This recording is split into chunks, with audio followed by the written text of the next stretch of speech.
Good afternoon. Welcome back as the EYT Battle Royale rolls on here at the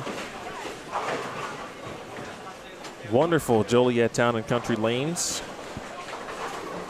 in Joliet, Illinois. For those of you who need a refresher, Joliet is about, according to Google Maps, is approximately 46 miles essentially southwest of Chicago.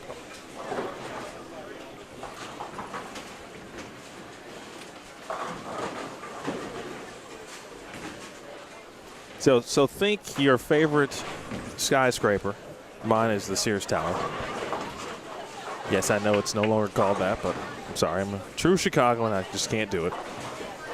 So it's about 45 miles from that building. An hour and some change at this point, certainly with traffic. We get things started here with what's a good cross on 27 and 28. Brett Biondo, who is your leader after the first 5 games on short this morning. Went plus 214, 267, 279 at the end of the block. That includes 243, 237. His low game was 188. Rushdeen off to a good start here. Put himself in good position for tomorrow. And Lucas Drisdale also on this pair. And to our right, Nehemiah Kiefer, Nick Johal. It's like Tristan Wilms. I believe Caitlin Stahl's also on this pair.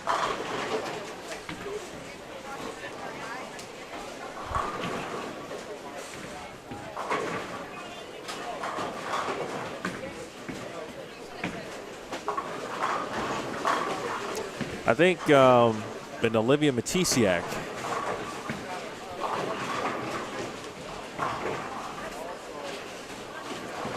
As they cross, Matisiak, his course is going to be the furthest right. The only question for Olivia is I actually think she could bump a little further left. And I think her natural rotation will allow her ball to get through the front part of the lane for the most part. And, you know, she's not going to be able to do exactly what Brett, Rush, or Lucas are doing, but she could get a little closer.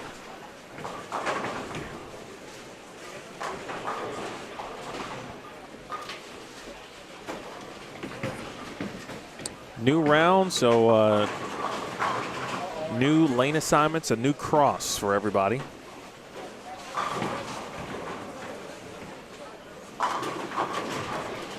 Strong pieces of equipment now into the hands of these players.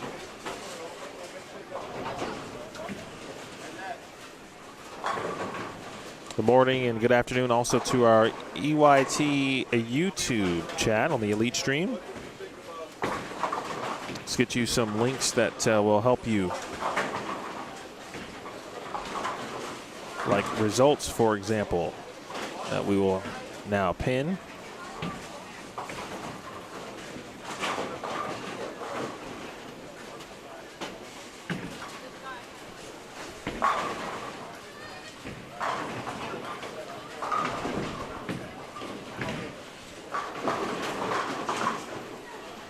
Can't wait to get Riley's take on this.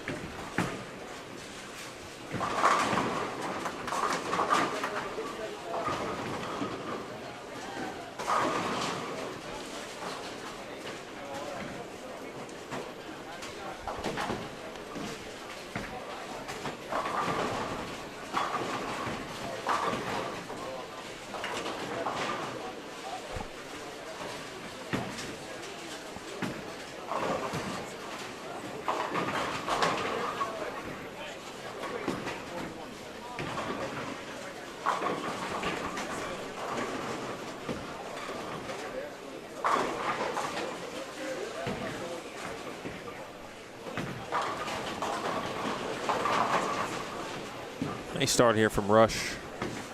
Tisiak with that early double, the split. took care of the 2-pin. Looks like a much better shot. 9-pin. That's kind of what I was thinking.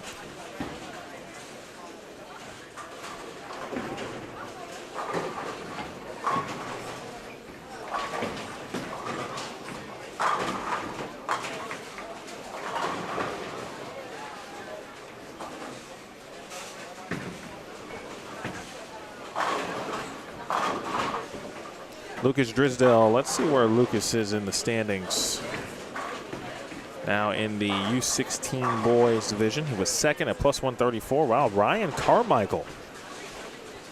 Talking about Brett Biondo getting over 200 or better. Ryan Carmichael knocked him over, and he had a great start on our featured pair on 29 and 30 at plus 202.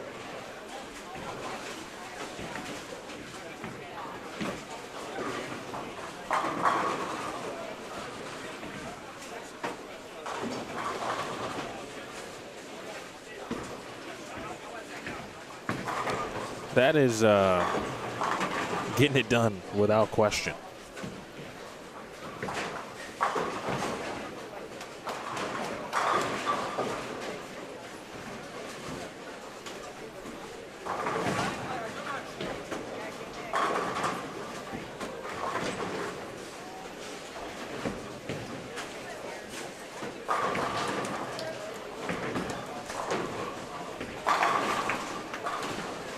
Rush's bowling ball is going through the pins the right way.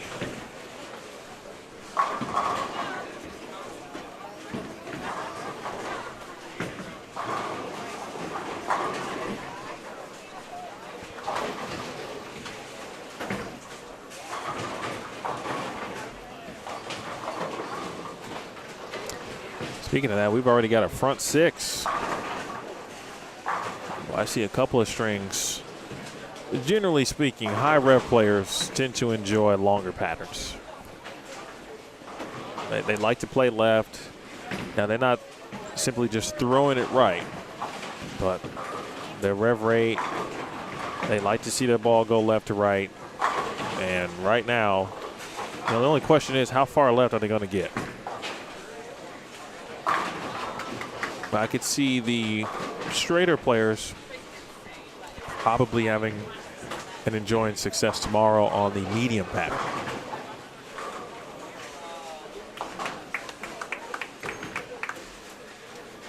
At the end of this game, I am going to make try to make a small camera adjustment. I'm going to try to turn down the exposure so you can see the scoreboards just a little bit better. It'll make the it'll basically drop the contrast or exposure in this case just a notch in an effort to try to see the scores just a little bit better.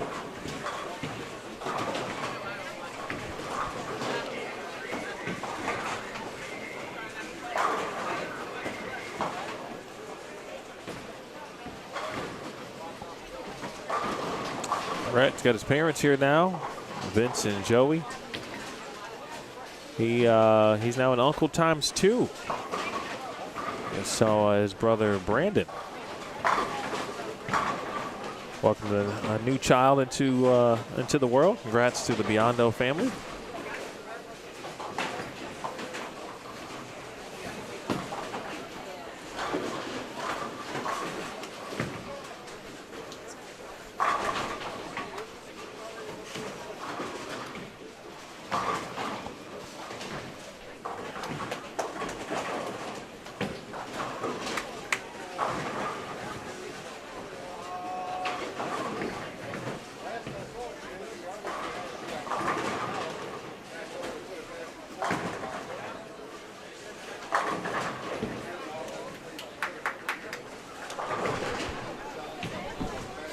Front 7.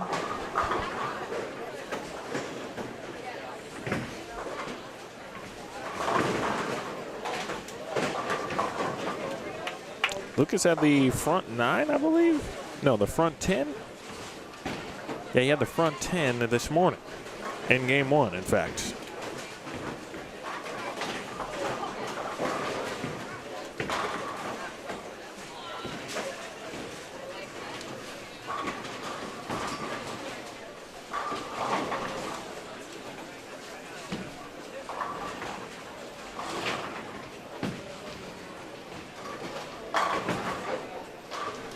Biondo gets his roll going forward.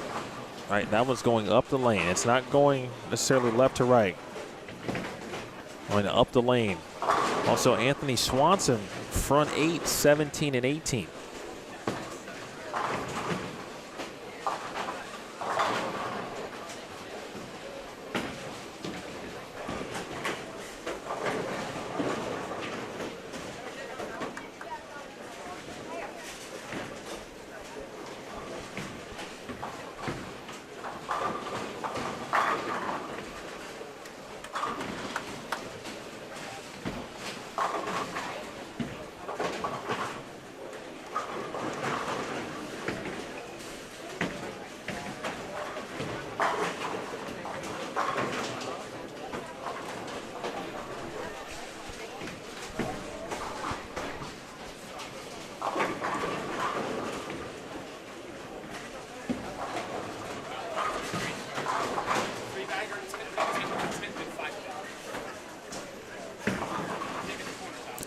Front 8 and counting. There's the possibility of, well, actually I will tell you because it actually is difficult to see. Possibility of perfection along with a game of 278 and 279. Those are all possible.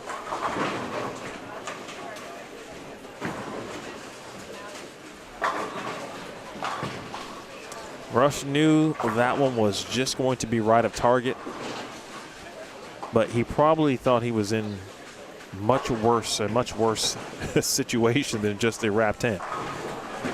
That's when you know things are going well. You've got a good beat on what's happening.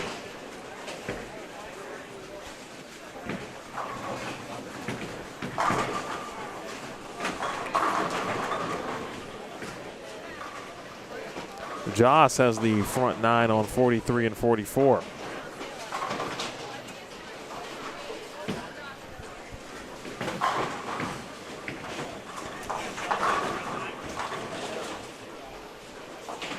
Well, unlike this morning where I said, yeah, we might have a few 260, 270s.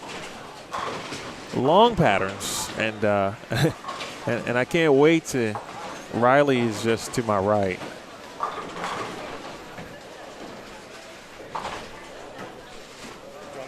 I don't want to say anything. Okay, you wait. You wait to game 2. Yeah, you're good. We'll wait for Riley to come in game 2 so he can explain why this is happening. Hook, bang.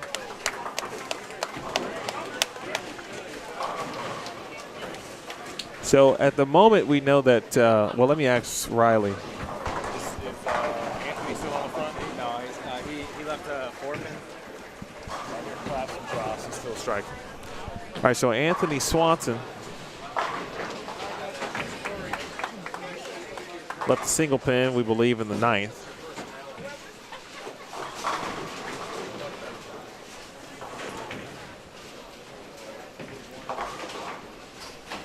All right, so Joss is down on the in pair, 43 and 44.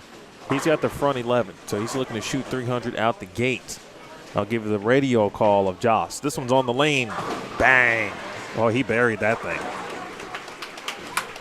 He probably buried every single one of them the way that one looked. Well, we got early fireworks here, folks, on the long pattern. Make sure you share this. There are, at least for game 1, strikes are aplenty.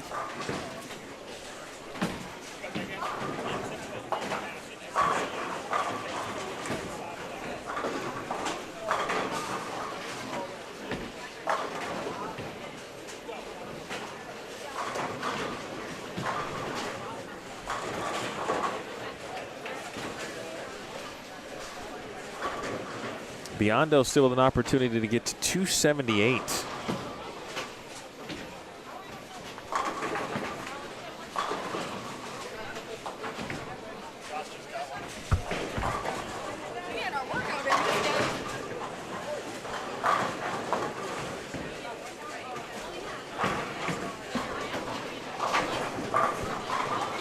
Got it. Is it Lucas over here?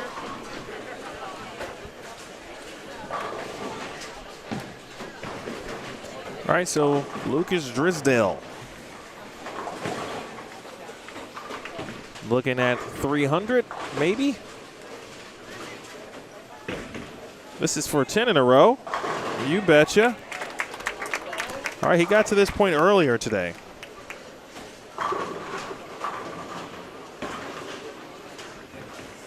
Mr. Cantrell checking out things on YouTube. What's up, Jason? Saw the young lad this morning. He was on the live stream there pretty early on.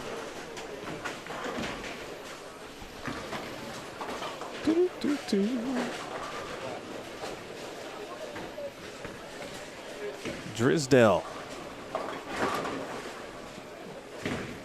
411 in a row.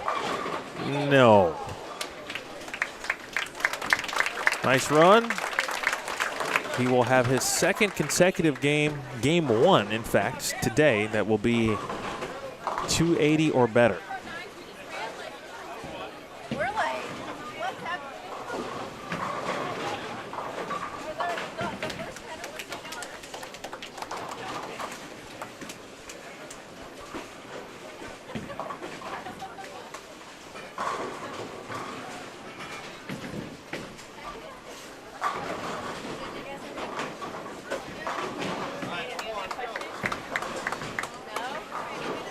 Good shot from Olivia here. One more puts her in the 180s.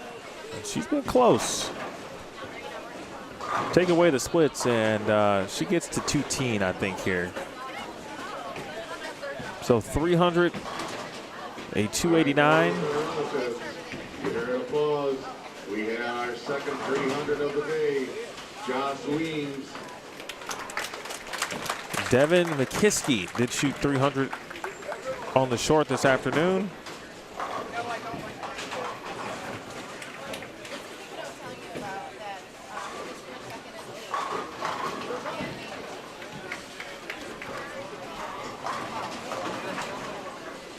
Oh. Just to let you know, the pro shop will be closed at 3 o'clock.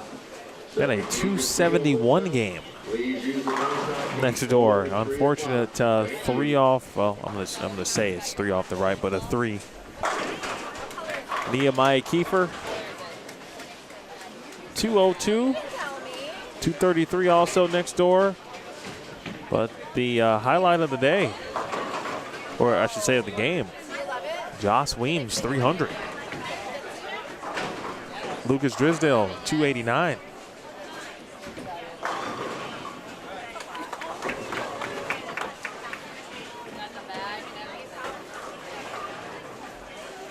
Got 250 out there next door on 25 and 26.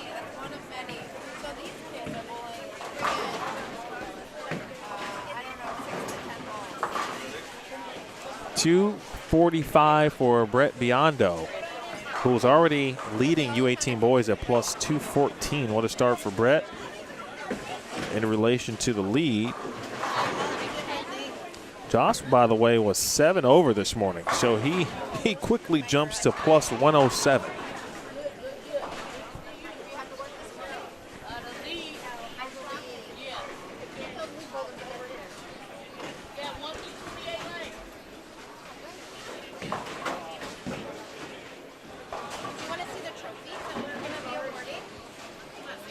It's a good game here for Rush. Got to finish it out strong. And that means taking care of business here in the 10th frame. This was a well-bowled game by everybody, and that also includes Olivia Matisiak, because if you take away those spares, or I'm sorry, those splits, she's in the 2 teens. Because I think one of those falls and she probably doubles, triples, as opposed to the 8-1, the 6-1, of course.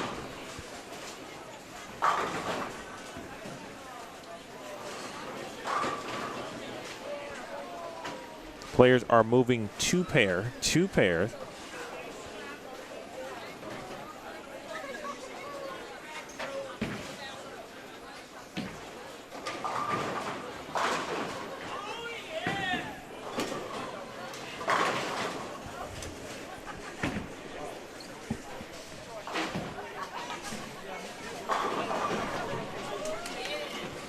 238 for Rustine. That's a great game one. Fireworks. It's not even the 4th of July, but that's what we got going here. All right, let's go next door. We've got some bonus bowling still going down over on 23 to 26. Let's take a peek over there. Chloe Ciziga and some of the U23 players. Sarah Legou. Nice game, Sarah. 247 out the gates. Well, this long pattern definitely giving out some confidence.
Everyone about done over on 25 and 26, and boy, 254 there. Talked about Sarah's 247. That group's going over to 31 and 32. Looks like a lot of the U23 division. We're going to see Teague Green over there too. Teague talked about his run this morning. He'll be back on 29 and 30 momentarily. We'll see Chloe Ciziga for the first time as well. Or the second time today, but first here this afternoon.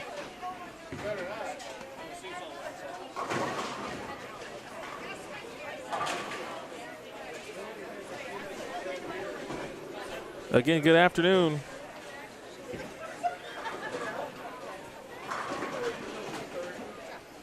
If you are joining us for the first time,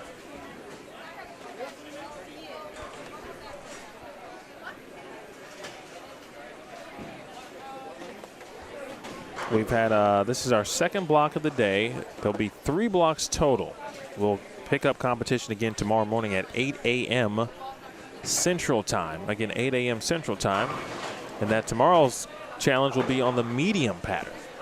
But we've got 4 more games, of course, on the long. Look at Charlie Wiedemeyer over there. Talking about a growth spurt. Young Charlie, whose grandmother used to always be watching from Las Vegas. That's pretty cool stuff.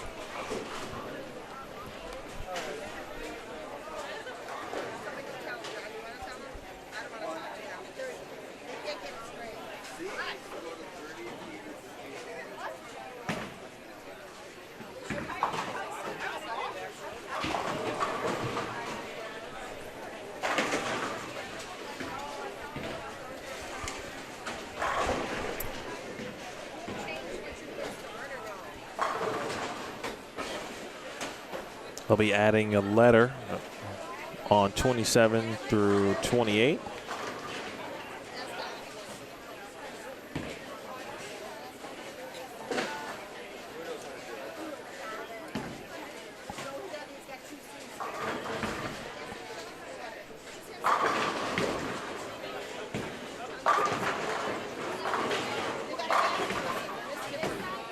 We saw Donovan Lake finish on 27 and 28. He's a little further left than where he ended on the short pattern this morning, but not by much. Donovan Lake, Ryan Alvarado. Saw Nathan Cantrell just come on back over to 27 through 30. I know Mr. Cantrell is watching, so we'll try to peek over there on 25 and 26 for a little bit. Throughout. No one's bowling yet on 31 and 32.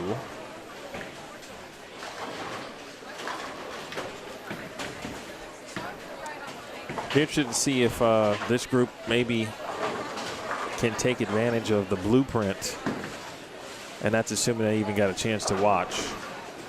And I'm going to guess no. They're already a little further right than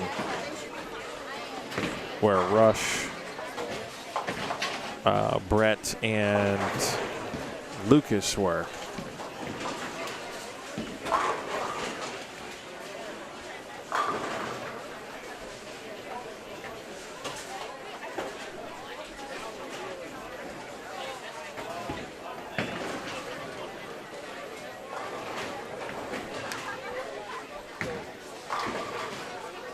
Drills though actually moved over to 33 and 34. That nearly started with a double. 10-pin just kind of wiggled on him.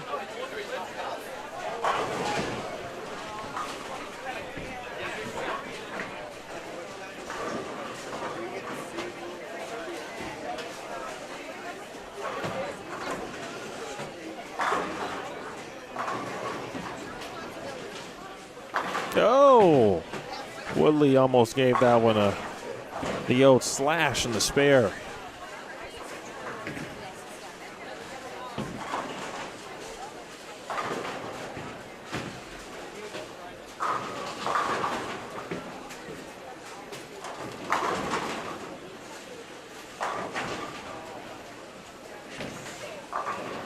Had a chance to catch up with head coach at Judson University, Vince Biondo. Again, that's Brett's dad.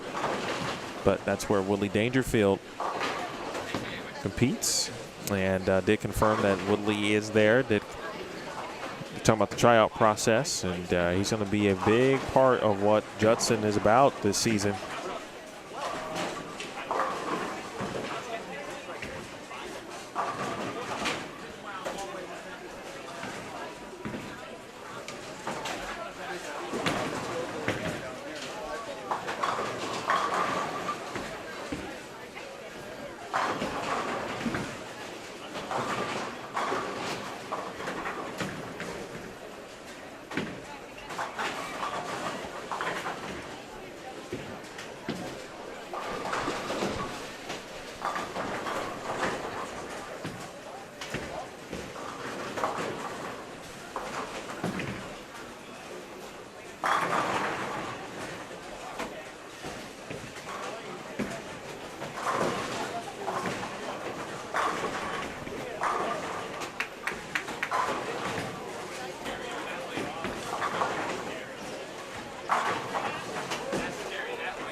All right, Teague, he's already a little too far right.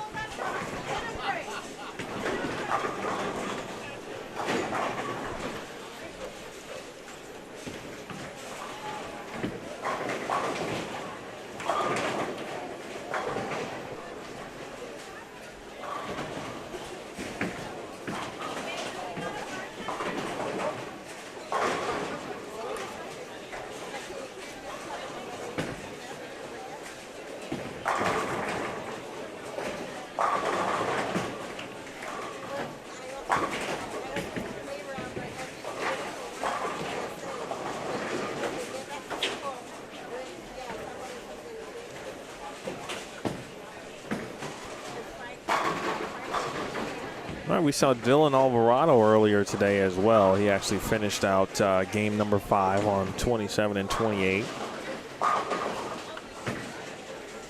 I tell you, what we watched on 27-28 for game 1, truly the blueprint, I think, on how to play this pattern if you are indeed a high rep player.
took a quick walk, folks, just to kind of get an idea of what's happening on other ends of the building, and there are still strikes everywhere.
All right, again, 48 feet, folks. And, you know, every pattern, generally speaking, is good for at least somebody. Maybe not everybody, but somebody. And right now, I'm spinning the roulette. Every single time I throw a shot, I'm spinning the roulette wheel between strike and 10 pin. Every shot I throw, I'm spinning. There's literally a roulette wheel. I'm spinning. Half of it is strike, half of it is 10 pin. I spin the wheel every time. I enjoy Donovan Lake's breakdowns. I don't know if he's enjoying this lane condition, though. I think most people are, except those who can't carry, which seems to be that's what Donovan's situation is at the moment. But Riley has rejoined us here on the Elite Stream, courtesy of Bullstream TV. And Riley Smith, president of the Elite Youth Tour. Good morning. Normally, excuse me, good afternoon. Yeah, you're right. Good afternoon. We have reached that point now. It's interesting. I was watching Donovan as I just took a look at that shot there. That was just a bad shot. He's already made a ball change. He did not throw this ball in the first frame. So he threw a strike in the first, ball changed. Yeah, I watched his first shot, and I could be completely wrong, but the ball that I'm thinking of just looks different. I also could be thinking of the last time I saw him this morning. In game one, he was throwing the Absolute Power, which is a mix of like gray, blue, and reddish.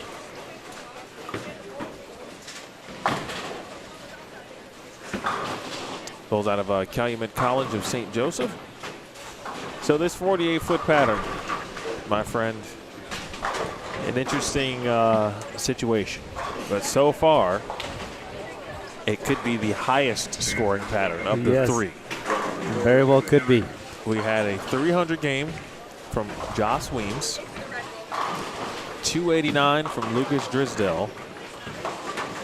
I think I saw a 270 maybe. There were a couple of 250s, some 260 games. Yeah. That was all in game one. Yes. Did you anticipate that based on this pattern design? Or are the players that good, which some of them certainly are, and they understand how to attack lengthy patterns, right? 45 feet or more. They know what to do and generally how to go out and get pins. Yes. There's three things that come to my mind. So, yes, your first question, I did anticipate scores to be higher. Okay. Did not anticipate the fireworks that we saw game one. That was very exciting, but higher scoring pace was expected. The talent absolutely makes this pattern look a lot easier than it actually is. If we had a typical league that bowls on a Monday night or something like that, and if those bowlers were here bowling on this pattern, they would not have as good of a time and as many strikes as we're seeing right now. Yes, talent is absolutely being shown here. And my third thought was we just got done with a 37-foot pattern, which required a lot, some accurate shot making. A lot of the bowlers said that was a hard pattern, even though we had some bowlers that absolutely crushed it with really high averages in the 230s and 240s. But in a general sense, they said it was a tougher pattern. Since they just bowled 5 games on a tougher pattern, and now this one is slightly easier, to them, it's going to feel a lot easier, if that makes sense. Just mentally, their arm swing will be a lot more free, and maybe missing their mark by 1 or 2 boards here is okay compared to the morning block where you paid a penalty. So those 3 factors, we're off to a hot start, and I expect it to continue. The one question I had looking at the lane graph was, is this going to turn into a big over-under transition? Over-under means if you miss a little bit left as a right-hander, the ball is going to skid because there's so much oil and in the middle part of the lane and length, and there's not a lot of oil to the right, so if you miss to the right, it will overreact immediately. That's what I'm looking for in transition. If it stays blended like it is right now, then we are going to have 5 games of strikes and spares. But if it gets over-under, then we're going to see 6 counts and some buckets and some splits, washouts, to be determined, but off to a really hot start. Greatest thing ever. I get it in the oil, it just lays there. Greatest thing since sliced bread.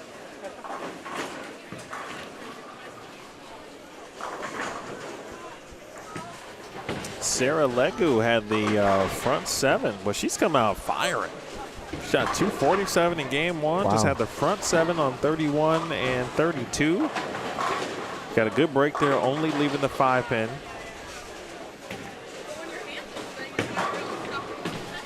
Now, looks like her friend Haley is either putting her hand up to get some air, or she's playing the 5-pin game.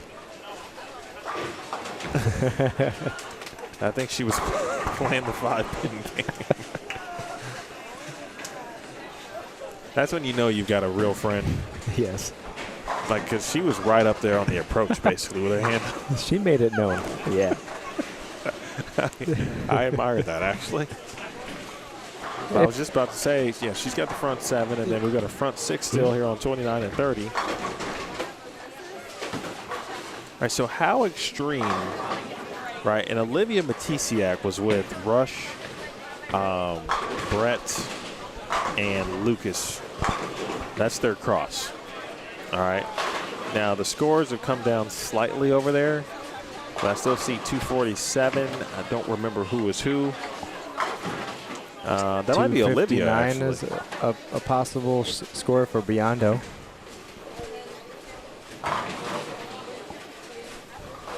So if you're a straighter player on this, right? And I thought that Olivia still could have moved a little further left. How do you handle this length here? Well, nice shot, by the way. As a straighter player, yeah, great shot there from Jessica. That's another good example of Jessica's lane play right now, a little bit straighter.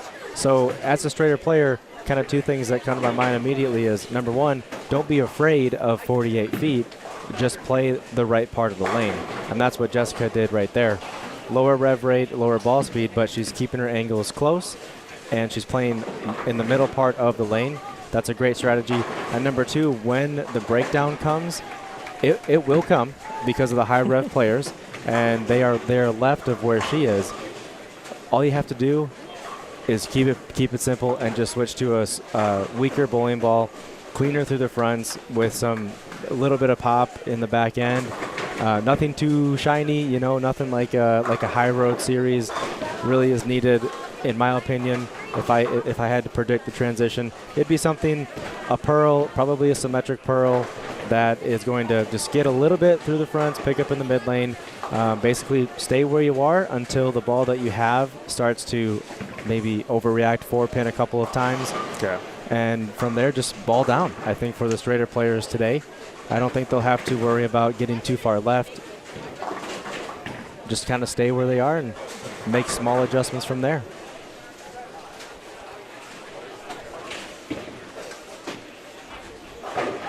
So you mentioned 48 feet, 25 mils. Overall ratio 4.33 to 1 ratio, and again, just like the morning block, this block is symmetric, same for the lefties and the righties. The only difference will be topography and the number of bowlers on each side, because every single ball thrown changes the pattern. Some other stuff that we talked about this morning, I'll recap for this pattern. We've got 11.55 mils going forward, so when the machine is going down the lane, it's dumping 11.5 mils of oil. And then when the machine comes back and reverses, it's at 13.55 milliliters.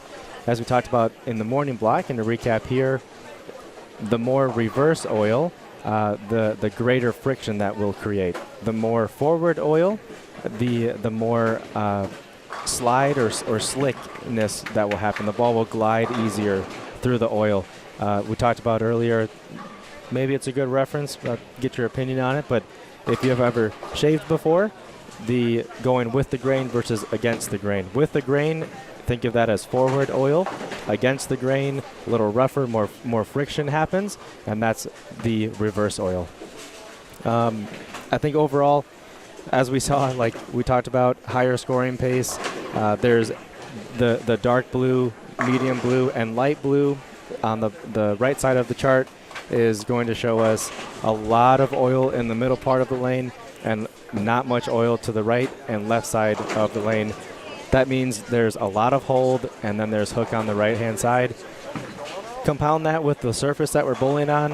It is a softer surface, and this house is known to hook. So all in all, we're going to have hook to the right, we'll have hold to the left, and the talent of these bowlers, they're going to make it look very easy. Maybe no for Donovan Lake.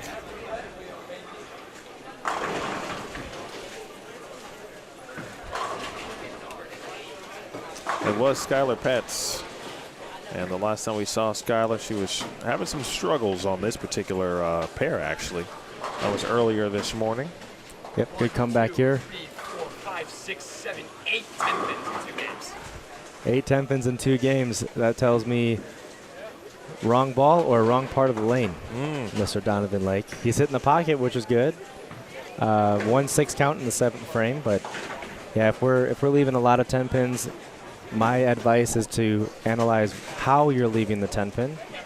If you're a righty, right, is the 6 pin wrapping around the 10 pin and kind of in a blink of an eye, like, whoa, there's the 10 pin, that's a wrap 10? Or is it a flat 10 pin where the 6 pin goes lazily to the right and kind of hangs out in the gutter? Right. And then based on how that goes, that's how you can adjust. Is your ball retaining too much energy? Is it rolling too early? Are you too deep on the lane? There's a lot of factors that lead to the pesky 10 pin.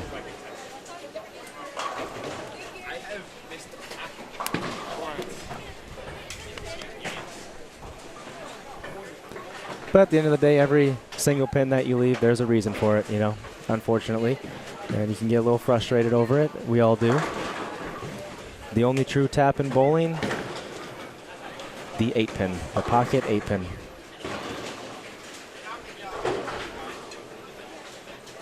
That's the only, in your opinion, that's the only true tap. No, Brian O'Keefe did a study on it, and it is the only true tap. That sounds like something that Brian O'Keefe would do. Yeah, he did a study on it, and through setting up a camera in front of the pin deck right next to it and watching, I don't know how many tests they did. Sure. But the stone 8 pins were left when the 5 pin was off spot slightly. Or the 8 pin.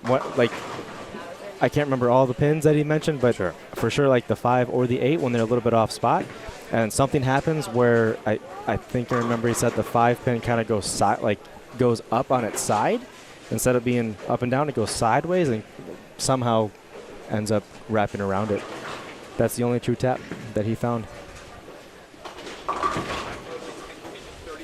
of the shots I've thrown today. 8 out of 24. And then we had a this was when I was at McKendree. We had a little feud between each other because when he told me about that, I said, of all the leaves in bowling, the 8-pin is the coolest one. He got upset with me when I said that because now the bowling gods, right? Now I've jinxed us with these 8-pins. Right. And that was at the beginning of the year. Every single 8-pin that our team or the girls left, and if I was in the area, you did it. Locked eye contact with me. The whole year, man. Oh, yeah.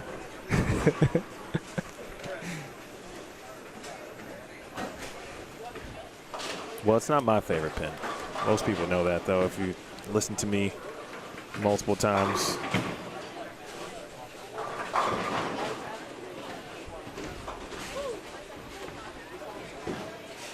Get over there. Oh, good try from Chloe. 2-4-8-10 split.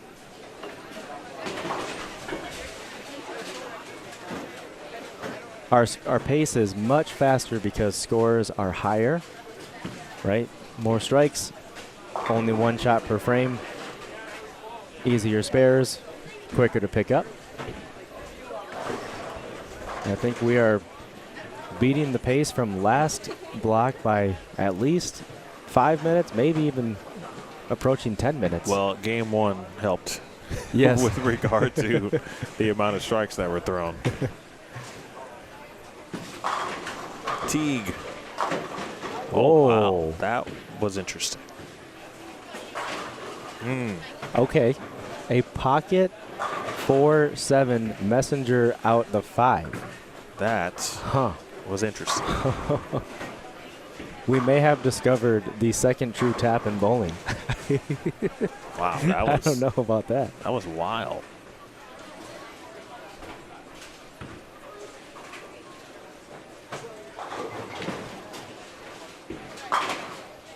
Good spare. All right, let's zoom in on that a little bit. Yeah, check this pin action out. That was very odd. Do that. Great form, by the way. You can see it at the top and at the bottom. Oh, wow. Oh, that was. Where did the 2-pin go? Oh. It like disintegrated. Let's watch it again. Let's go even slower. One more time. Headpin goes straight left to the sidewall. What happens to the 2-pin? 2-pin gets clipped barely and goes straight between the 4-5. And that's the headpin that comes back across to take out the 5-pin. So maybe, honestly, it could have been an off-spot headpin or 2-pin because the 2-pin's supposed to run into the 4. Very odd. I feel you there, T. Oh, that was tough. That was not fun.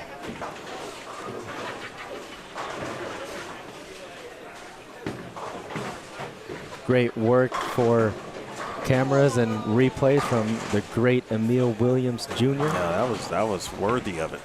I like it. That was so many questions. Yeah. So many questions on that. Like, how did that actually happen?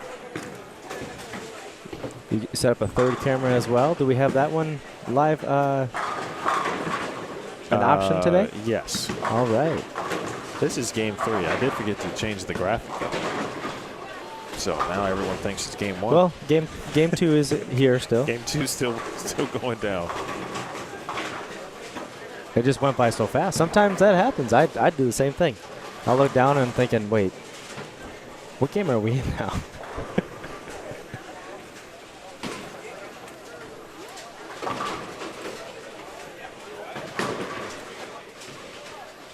It's like Mr. Simonson, not Simonson. But he's got some Simonson-like ways, though. Speaking of Anthony Swanson. Okay. I feel like there's some players out here who got a little bit more,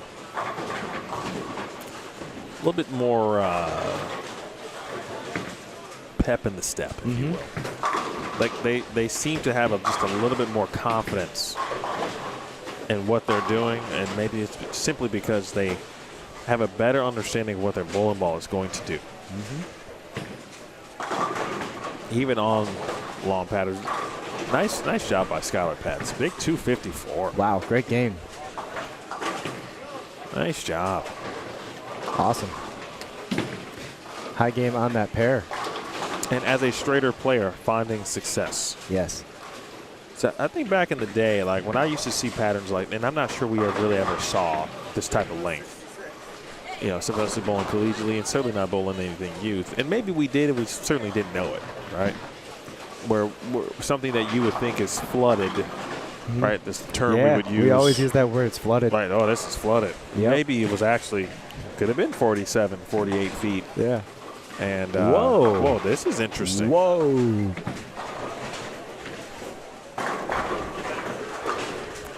Whoa. I don't know if I've ever seen a backup ball from a two-handed so righty much. that went that way. Wow. Tyler can do wild stuff to a bowling ball. That was wild. I might need to make sure. Yeah. I don't know if we'll get a good. Yeah, we'll get it. Yeah. I have no idea what we were just talking about. Lengths. Okay.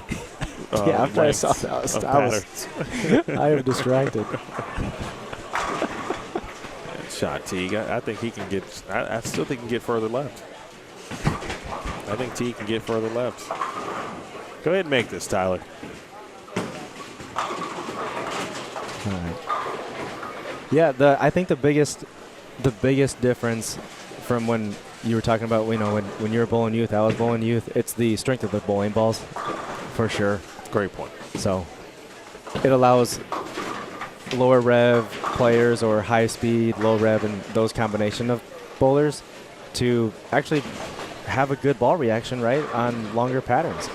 It was very difficult to develop any type of reaction if you didn't have a lot of power and there was a lot of oil on the lane. That's a great point. So strong. Our bowling balls. There's a video that Michael Tang and I'm not sure if Chris Vai was a part of it, but it was part of their like Pro Shop bowling channel. I haven't seen it yet. Ooh, great split conversion. Nice. I haven't seen it yet. Beg your pardon. But it was talking the what do you call it? Where the catch line or whatever, where you try to attract people to clickbait material. Sure.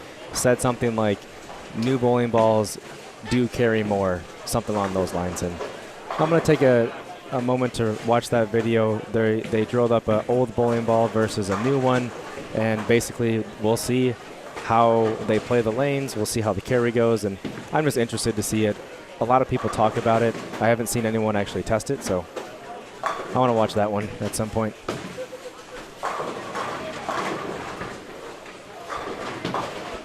I want to put the pattern on the screen one more time. Or I should say not one more time, for the first time. I never did put it on the screen as we were discussing it. So there it is now on your screen with that forward and reverse that Riley was discussing. And when you do have a pattern graph, it is helpful to have it in color. Yes. So you can see the defined legend with regard to color scheme on forward, reverse, combine, and buff. 4 different shades of blue. Yes, if it's a black and white copy, it's going to look like just a gray blob. And that's where we can see the dark blue straight down the middle. Gets a little bit blended in the back, and but still basically or tapered off in the back rather, but still straight down the middle. And then the lighter oil on the outside means that it's not as heavy. And that's where we'll create friction where the lighter oil is, and where the darker oil is, you'll create hold. So if I were to zoom in on this, which I'm going to right now, on the pattern itself, on the graph that is, and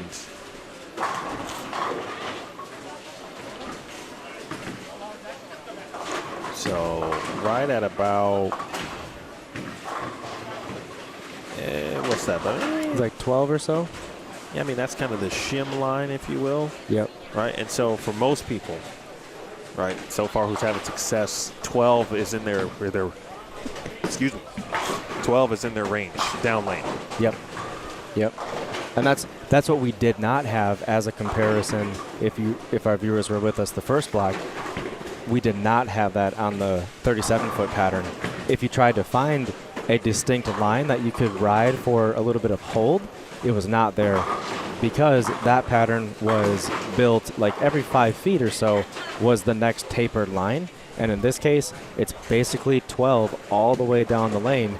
That's your distinct hold line. Sometimes on patterns, it'll be an 8-foot strip, sometimes a 5-foot strip, whatever it is, you want to try to find that longest strip, and that's where you might have the most amount of hold.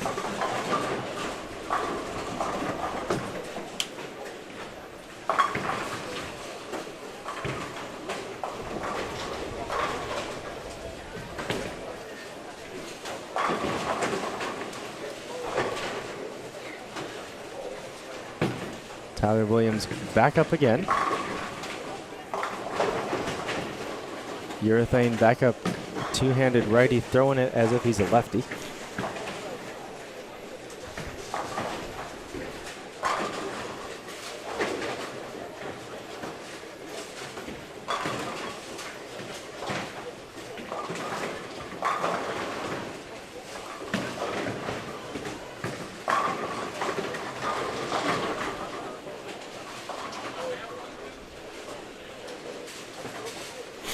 Interesting to see how this game goes.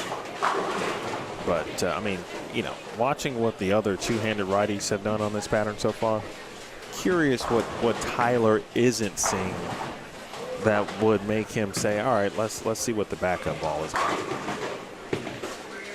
I mean, even Tyler Paulus. Wow, that was a great shot. I mean, he is acing it. That's an autographed shot, and that's something that Dr. Dean would preach, is to autograph your shot. And that was a perfect example from Tyler Paulus there. You could tell that was him 100% in the moment. He posted it. Everything was beautifully executed. Hit his mark, hit the break point, split the 8-9. That's an autographed shot. But you make a great comment there, Emil, and you said it perfectly. Is what is Tyler seeing or feeling that is leading to his decision for a backup ball versus right here, 29. Anthony kind of smirking, coming back like, yeah, I'm locked in.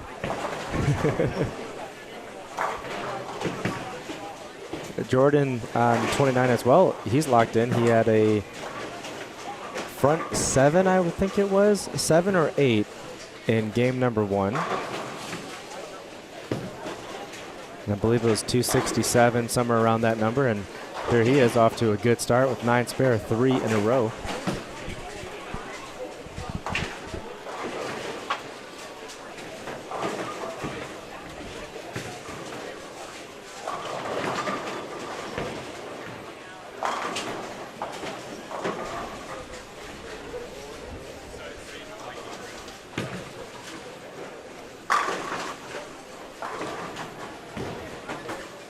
Maybe it's the donut jersey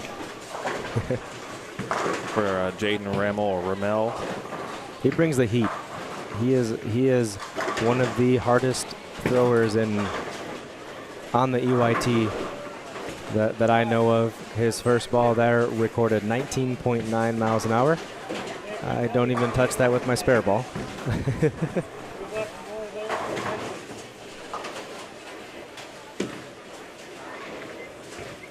But that's his A game. He likes doing that. He likes to fire it, keep straight angles, and he likes to get a little air time as well.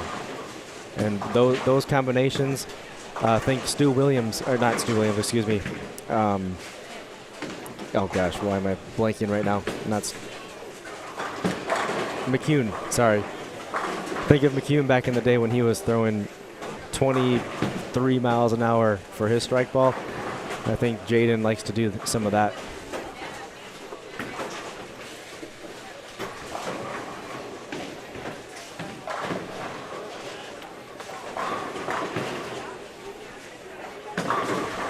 Oh, excuse me. Messenger goes behind the 10 pin for Jordan.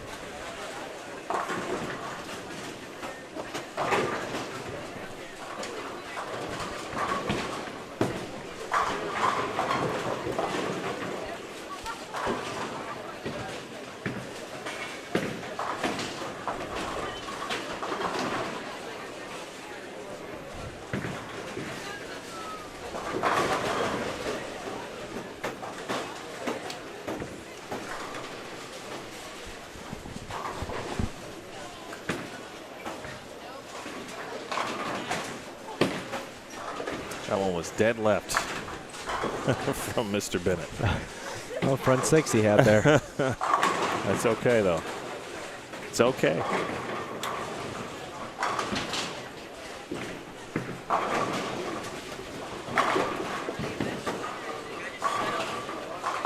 Ooh, okay, Tyler 4 pins that time, and it seems, unless he missed a little bit left of target, it seems like it's hooking a little bit early for the line he's playing. Might be time for a minor adjustment.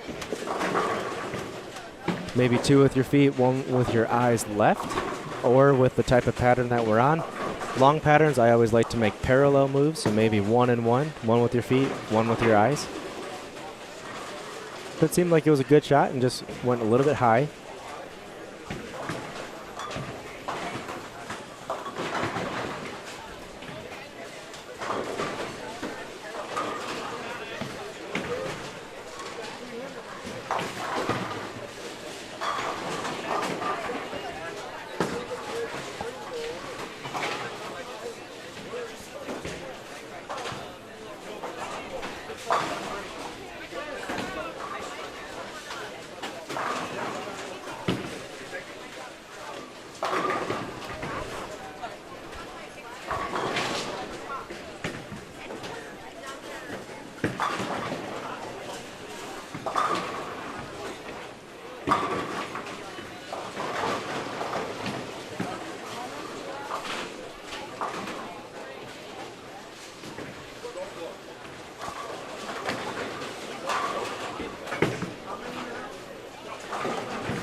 Oh.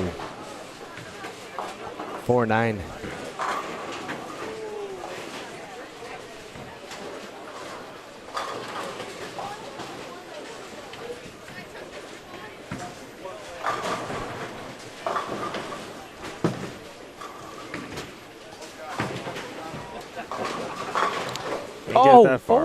Another headless strike.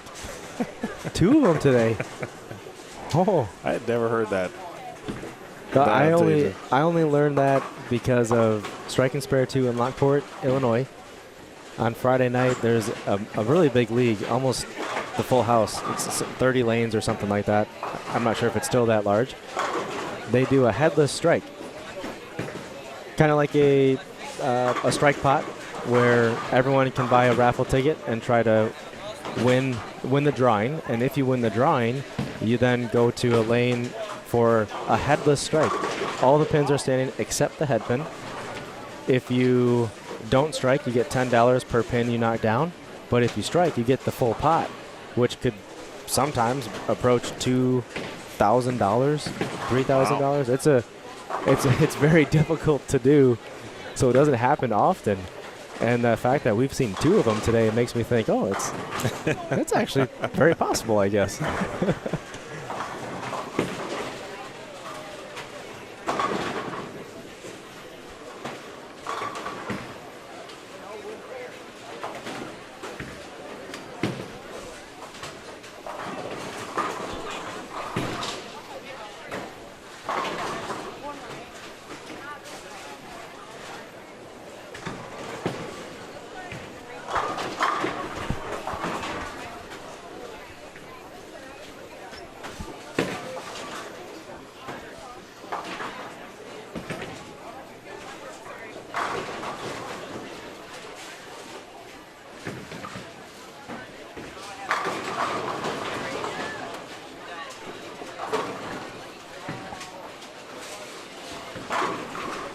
Good shot.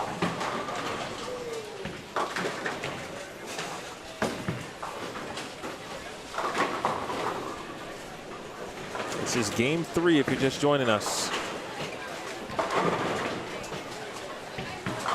Well, it's almost called him Simonson again. Swanson in some trouble.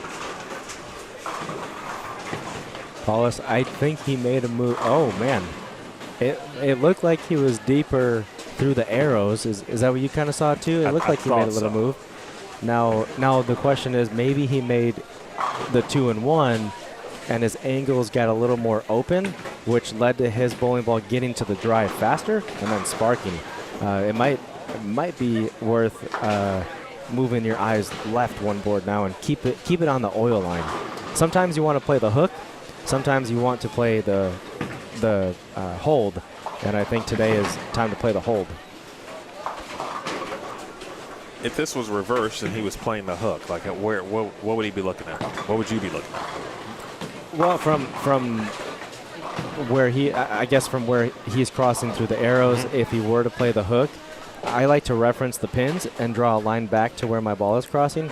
So if I were to play the hook from about 20-ish is where he's going, fourth arrow, I would probably reference the 6-pin or the right side of the 6-pin and draw a line straight back, and then that's where my break point should end up. So call it the 6 board, the 8 board, or something like that, if I was trying to play a bigger hook. And then to shut down the angles, just change my reference points to the 3-pin, or sometimes if you really want to just fade it in there, you can look at the 1-3 and do we used to call it the 1-3 fade in college. 1-3 fade. Yeah, it's like a playbook from the NFL or something. Sounds like a number you would back in the old days where you'd go in the barbershop, there'd be charts with a number on it, and with varying styles of haircuts. And Okay. if you said, I wanted this number, that's the haircut you want. That's what that sounds like. You want the 1-3 fade.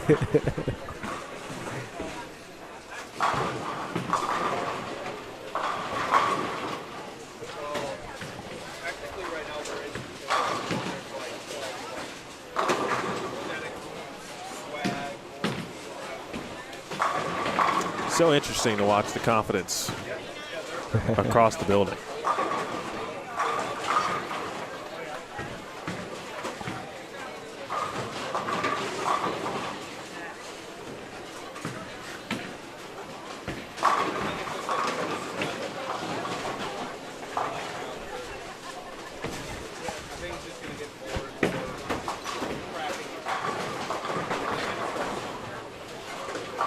I'm trying to think who Marco, is it Mazza, right?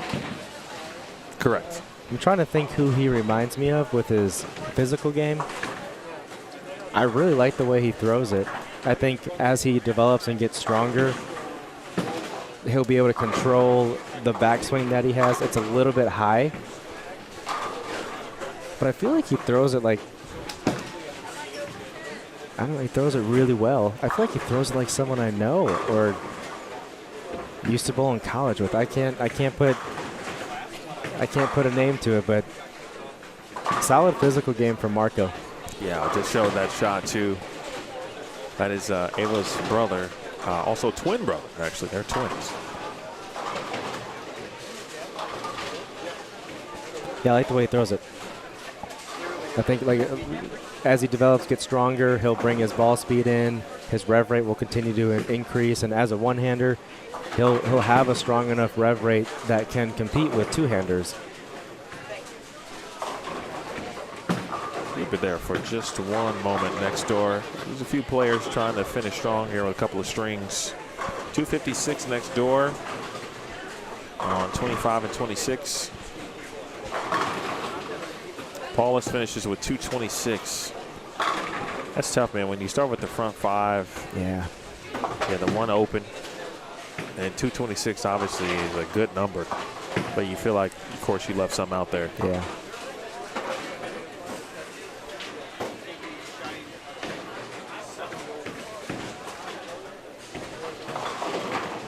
Charlie Wiedemeyer over there. We saw Liam this morning. He's stepping up to finish out.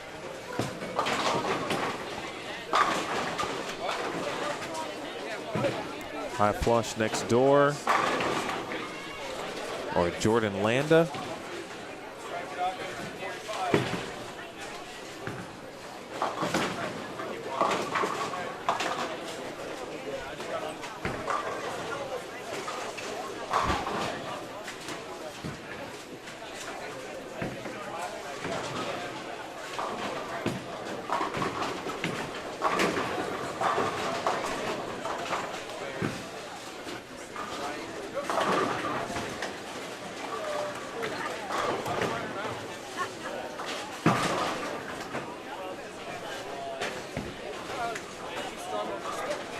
Gordon finishes 236. Spare a couple strikes and then ran into some trouble in the 5th and 6th, but bounced back with 6 strikes to end his game. Off to a good start in his block number 2.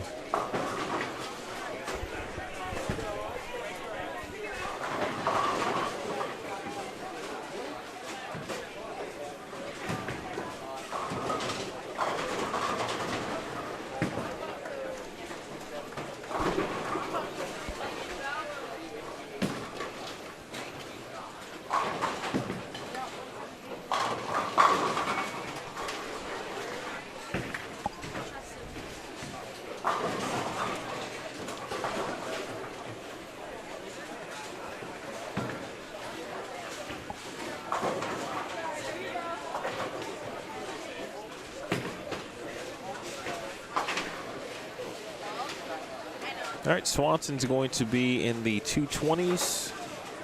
And Matthew McLean strike to close out 180.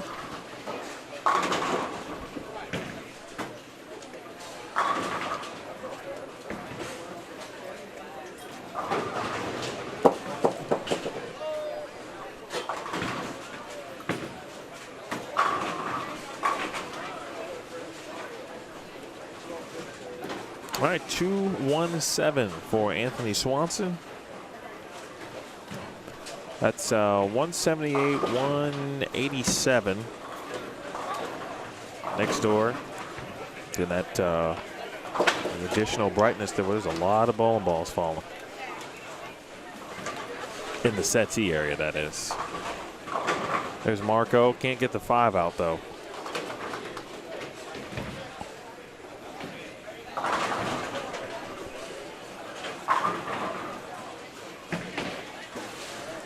I think Bowmetrics took away my favorite feature. The field average and average by division. Ooh. I can't find that chart anymore. Those are good good details. Yeah, I was getting ready. I'm like, this is going to be some great content. We're going to look at game 1, what the average was, and this and that. But I can't find it. I don't know. Maybe you have been disappointed. Maybe I'm not looking in the right place. I don't know.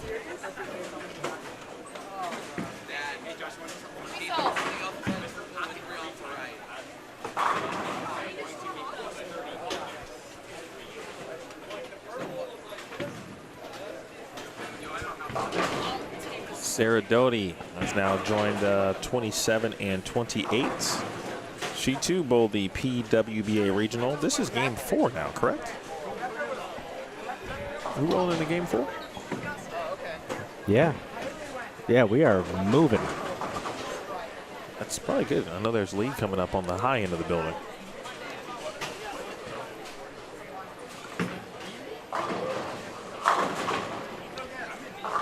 Zane Shaughnessy, Ben Dahl. Already a pretty good group here.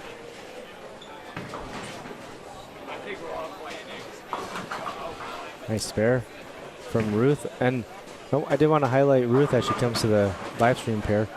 Her rev rate has increased substantially from the last time that I remember watching her. Looks like she's taken the wrist guard off, and it seems like her wrist is able to freely get that yo-yo effect, and that's really how you create that rev rate is kind of when you play with the yo-yo.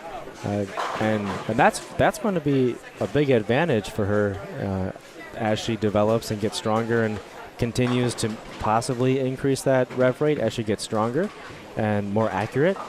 Ball speed will have to follow it. You don't want to have a super high rev rate and the slow ball speed. That sometimes forces you in some different parts of the lane that don't ask for you to be playing there, especially when you bowl on sport patterns or PWBA patterns. You want to have a good rev rate to speed ratio, but it's a good sign to see a high rev rate at a young age. I like to see it. That means you probably are going to have a high rev rate the rest of your life. So it's a good development that I've seen from her game, and now let's see if we can get that ball speed up as she gets stronger. But excited to see, and I'm curious how she's been bowling lately, and if that's helping her scores. Well, speaking of bowl metrics, let's run through some scores here. Specifically on quarter 2, which is block 2, if you're watching or reading ball metrics, and then we'll kind of go through the totals and see where folks are. But Anthony Swanson, holy mackerel. 267, 280 the first 2. The guy that shot 300 is in second place, guys. Wild scoring pace. Look at the game 1 scores in U18 boys, though, which, again, I'm not surprised. Wow. Right, Josh shot 300. Zane with the Messengers. I'm going to get my calculator out. 267 games. I'm sorry, I skipped over the 271. 271. I remember that one. That one was on, I think it was on 31 and 32. Oh. And there was a 3 on the film. Mystery score right there. 3 on the film. So 300, 271, 267, 267. Those are the 5 games over 267. Wow. Game 1, U18 boys. But, man, everybody came out firing. What else we have? 245. 245, 243, 224, 235, 203, 236. All right, that's 10. Yes. We'll take the current top 10. That was the first 10. It also places them with their second game score, but it gives us a reference. There was also 2 additional 240s. Wow. Not in that top 10. So roughly, give or take, the calculations here, we're at a 250 average for the top 10. A couple of 2-0s and obviously some players who did not shoot 200. Yeah, and that was just for, like, if we're calculating game 1. Top Yes. 10 was Yep. approximately averaging 250.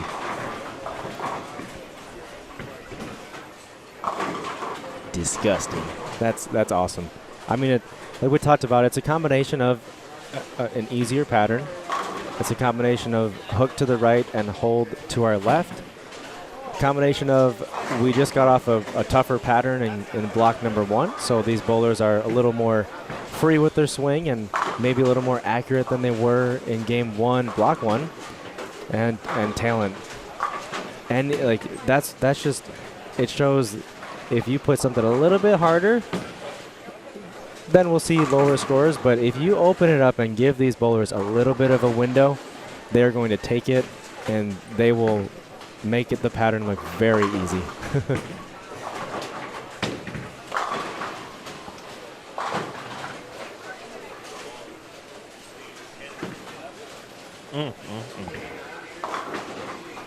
All right, so as the scores come in, let's take a look at U16 boys. JT Grothis 97 over through 3. Ben Dahl was 80 over for 2. Sebi Vetter was 85 over for 2. U14 boys. Aaron Odejebi 43 over. David Middleman 25 over. Those were through 2 games. U12 boys. Caden Reagan. Very good start. 61-70 in that division. That's leading, again, this particular pattern. Then on the girls' side, Lila Garcia with the early lead in U12 girls, followed by Jersey Asbeidi, Leah Basevic, actually Reese. Yeah, Leah Basevic was even after 2. Reese Renth in front of us was 32 under. That was after 2, though, and she started well here. U16 girls. Abigail Lawson, 34 over after 2. McKenna Morales, 23 over after 2. U18 girls, Sarah Legou, plus 115 in the 247-268 game for Sarah. That was after 2. Skylar Petts, 212, 254. She was 66 over. Bella Sancheles was 39 over. Again, all scores after 2 games.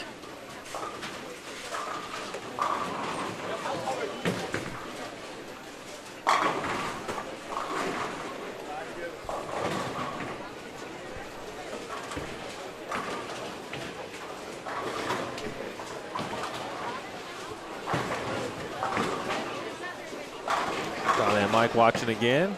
Hello to the Shock and See family. And Zane. That's a great name. Parents did a great job. Zane. And an awesome last name, too. Oh, yeah, man, that's a lot of good stuff with regard to building a personal brand right there. It is. I wonder what his autograph will look like if he's already just established that. I feel like he could make it cool with the Z and the Y and the S, K, Y. Get a little creative with it. Did you ever come up with your own autograph? I feel like everyone, when they, at least every guy, when they turn like 12 years old or something, I don't know, they like practice their signature over and over. When I become famous and a professional, whatever, this is how I'll sign stuff. I did do that. Did it stick? It didn't change much. Oh, yeah, it stuck? All right. It didn't really change much. Yeah. I feel like, I don't know, it was definitely me and my buddies. I don't know if the girls did it when they were in middle school, but definitely like me and my buddies, we would just cover sheets of paper. Oh, yeah, I did that. We'd just sign and sign and sign it. This is what it'll look like. I mean, I feel like I just dropped the ball on it. Like, there's nothing fascinating about it. Yeah. Mine's not fancy. In fact, someone told me, somebody in my family, actually, they were like, well, I don't even know if this is your name because it's basically an E and an L. And I got a circle for the I, right? So, but there's really no. Oh, you just kind of, it's like 3 letters essentially for your first name. There's really no M at all. Yes, yeah. And they're like, M's are too. How do you? It's too hard to do the M, all the ups and downs, you know. Well, my dad did taxes. Okay. Right, so he was in the tax accountant. This is like one of his side hustles, right? And so I would always see his signature, and I would go to his office like every weekend, not on purpose. It was just like that was our stop. Pick me up. I have to go sit at the tax office. It's basically like, you know where you got to go to the doctor, so you bring a book. Yeah. All right, I'm going to the tax office. Better bring something. Yeah. Homework. Yeah. Something. Okay. But I see his signature on a ton of documents, obviously.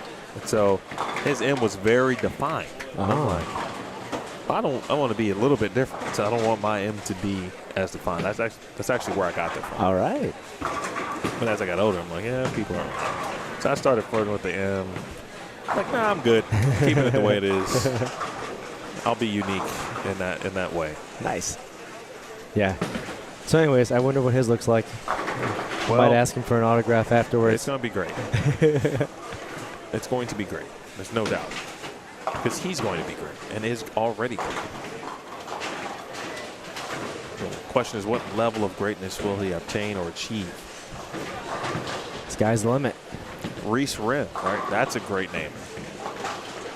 I mean, that's tailor-made for autographs. Reese Rinth. I feel like that's Can have one big R. Yeah. And then go the Reese part and the Rinth part. I mean, it's perfect. Sounds like a singer, like a country singer, maybe. Personal branding. I mean, and, these terms we're using, right? These are things we never would have said, obviously, years ago. But looking ahead, Reese Rinth would be a great personal brand. It would. A clothing line, you never know. I mean, there's endless possibilities with her name. Oh, smooth lefty, a lot of power. Big rev rate, sucks the 7-pin back. So I see why, again, just thinking back to Tyler, who was the two-handed righty, throwing back up, and he was curving it. And Ben, natural lefty, also curving it. I like Noah's game. How about Ryan Carmichael, who lit him up? Riley, I don't know if you knew this, but we were talking about Brett Biondo, that he was the last person that we saw. Speaking of Brett, but Ryan Carmichael also went 200 over this morning. Wow, he did. So he got to 250 average, huh? I did not, unfortunately, I did not get to see any of his shots this morning. He went plus 202. Wow. Yeah, and he started on 29 and 30, so I was able to 240 average. I was able to understand and have a visual, Yeah. right, of maybe the why for Ryan. He was one of the first players here this morning too.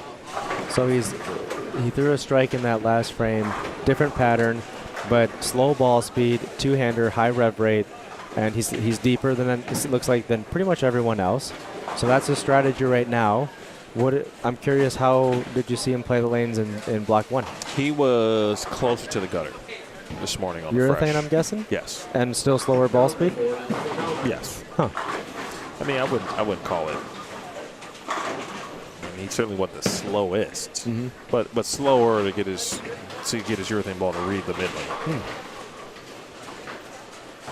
Yeah, he went 227, 244, 223, 269, 239. He's wearing the Lake Michigan jersey of the, I think it's called the Michigan Cup or something? The Lake Michigan Cup. Lake Michigan Cup. That's where I believe like Wisconsin, Illinois, Michigan, Indiana Yes. come together, and some of the best bowlers from each state will compete for the Lake Michigan Cup. Yeah, I'm unsure how each tour determines, the participants. But looking back on my youth days, and in particular the Lake Michigan Cup, yeah, I had a chance to bowl just a couple times on junior team Illinois at the time.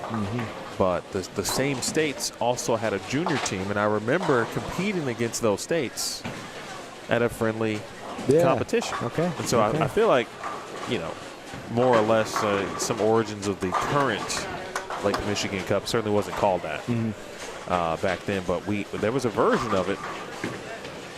But I like the Lake Michigan Cup better. It's a really great idea, whoever came up with it. Ryan Richter talked about his cool jersey. Repping Mardi Gras. He's got the Dutch pace going right now. He will continue, said Dutch pace. His ball roll is very forward, and forward ball roll will naturally roll earlier on the lane, create friction earlier. Forward ball roll will also prevent a snap of a back end, a big round back end. It prevents that. He's very forward with his roll, and that's okay. Forward roll is actually good. Sometimes you'll need to increase the axis rotation. We touched on that a little bit in block number 1. Sometimes you want to increase that axis rotation depending on the lane play and what game you're in and the breakdown of the pattern.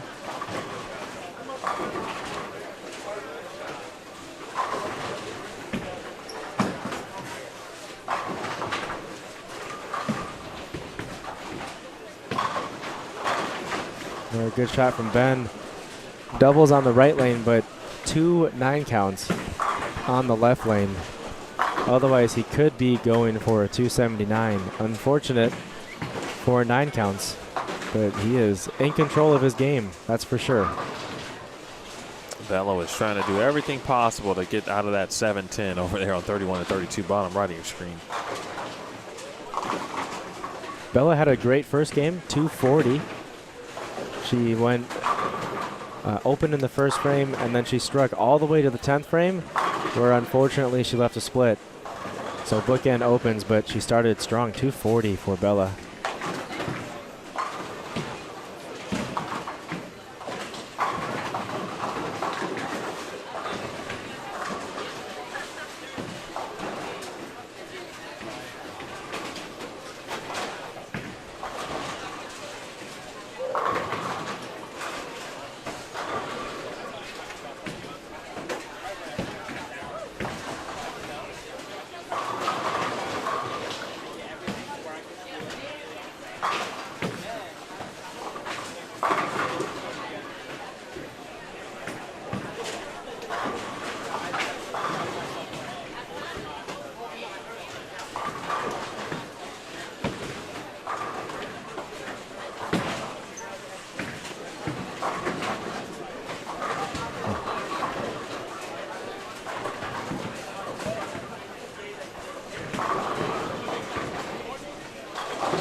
saying a ton of strings again.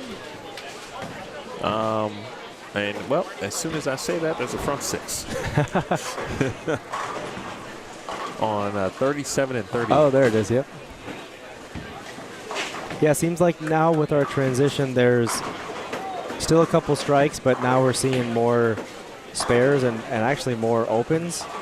So those 7 counts, 6 counts, the splits, they're starting to show up. And as we talked about earlier in this block, that could be the over-under that we talked about. So it doesn't seem like it's really stayed blended. On the positive side, it hasn't broke down terribly bad. So bowlers are still around that 19 to 22 range, which is that 4th arrow down the middle if you've got a higher rev rate. So we're not drastic. We're not inside the 5th or 6th arrow yet. We're not in front of the ball return, as I said that I thought Zane was going there. He's right next to it. So it's held up pretty well, but I think over-under is what we're facing right now. Nice.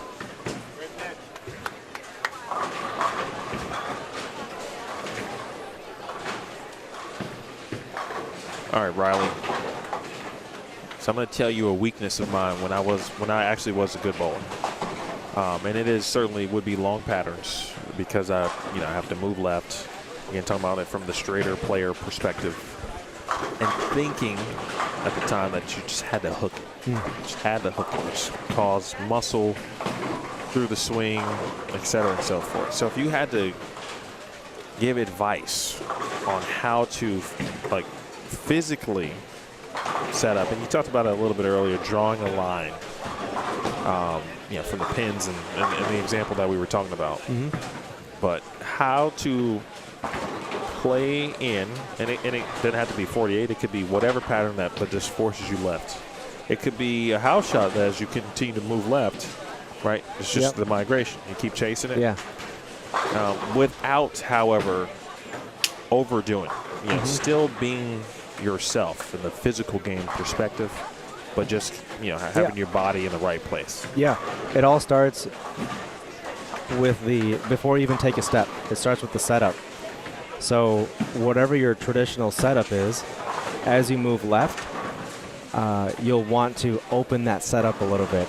And what I mean by that is if you just start with your bowling ball in the center of your chest or right at your belly button or somewhere around there and just hold it with 2 hands right in the center. You stand, this is kind of a training tool to explain what I'm thinking. Stand in the middle part of the lane, right on that middle center dot, and you put both feet straight forward, your hips, your shoulders, everything is straight forward. And then you take if you're a righty, take your right foot and then just slide it back so half of your foot is parallel with your left foot and the other half of your foot is behind. So basically your heel is not touching your left foot, just your toes are touching your left foot. So you just shift your foot back, whatever it is, 3 inches. That is naturally going to open up your hips and your shoulders. So as you get deeper, that's one quick tip to allow that ball to still project to the right as you get further left. Again, a straight setup, and then just shift that right foot slightly back about 3 inches, and that will naturally open everything up. From there, it's aligning your hips with your shoulders, but most importantly, if you can't get that lined up, is your collarbone. As a righty, it'll be your right collarbone. If you can draw a target from your break point through the arrows to where you are, line that right collarbone up to that target, and if you focus on keeping that collarbone in line with that target, you'll become a much more accurate bowler. But open up the angles is a very simple way. And we've got, so an example, Elliot, if we can see his feet, very straight and parallel, he's going to go direct, right? So, and that honestly might be why he was a little bit right of his target. That was very parallel, and it didn't allow his hips or anything to really open up. Then we'll take a look at maybe Zane over here. He's pretty straight as well. The reason the bowlers are probably doing this is because we don't want to swing the ball too much. We'll see if we can get an example of someone that kind of kicks their foot back. Yeah, here we go. So Noah, you see Noah's body is a little bit positioned a little bit further right. Opens up his swing, and then that allows his bowling ball to naturally flow through, and that was actually very well executed. Good example, Noah. Thanks for being on point with me there. Does that make sense? I'm trying to paint a picture for... Yeah, and so what I'm going to do is, after this game's over, I did catch a replay of Noah's shot. So after this game's over, I'll put Noah's shot on the screen and take it slow-mo. Sounds good.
Oh, no.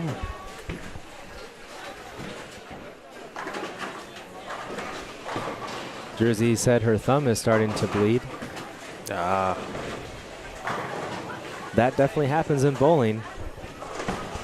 Build up a callus. A lot of games today. A lot of games today. It's friction on your fingertips and your thumb. Look at Ryan.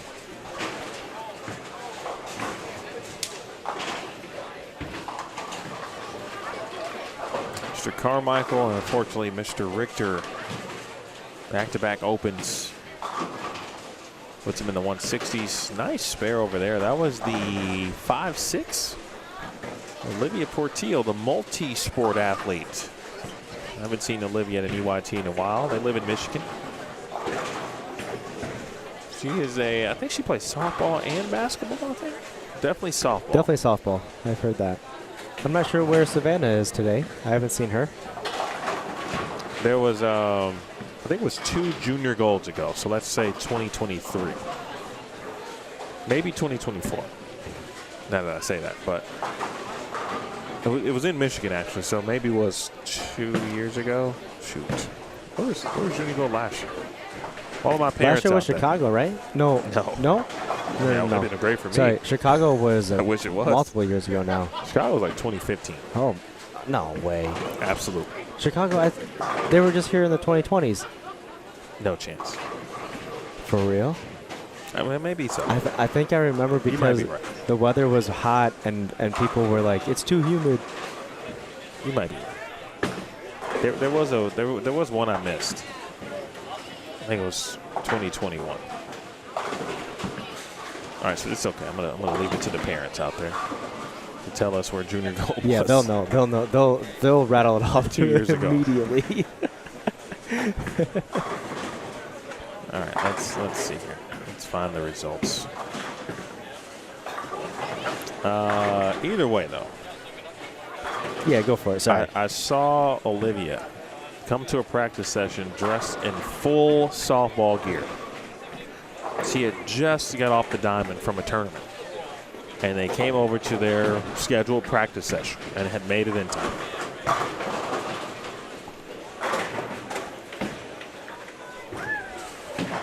Yeah, that's what I thought. Chicago was 2015. 2022 Grand Rapids. It was 2024, I think. It was 22 or 24. Last year was in Detroit. 2022 was Grand Rapids, and then 2023 was Indy. Indy again, Detroit again. Wow, are you? I am crazy then. What did I think was in Chicago? I'm not sure, actually, now that you said that. I'm not sure. That is crazy. I mean, there's some professional events here, certainly.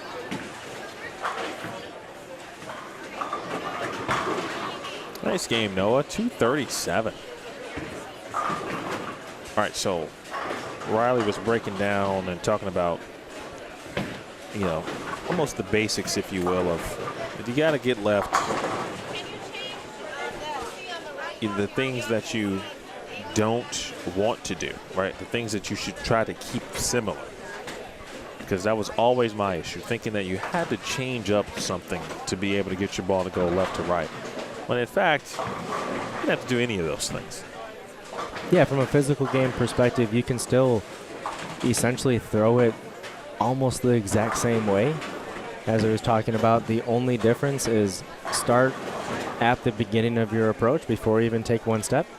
Start with your body more open, and the easiest way to do that is if you're a righty, just kick your right foot back a little bit so the middle of your foot is kind of touching your left back heel, and that will naturally open up your hips and your shoulders and allow your bowling ball to clear the backswing and your hips easier, and will cause a little bit of a swing when you release it. So left to right swing, right? A little bit of a curve or a belly to it. A lot more natural. Now on the opposite side, if you're struggling and you keep leaking the ball too far to the right, you might be a little bit too far open. So just do the opposite. Instead of being so far open, just close it down a little bit where your shoulders, your hips are more square with the lane instead of open. You'll see on tour, for especially for the PBA, and it's happening a lot more for the PWBA, the bowlers and their hips are a lot more open, and that's creating more power, creating more revs, creating more hook. Some bowlers are a little more square.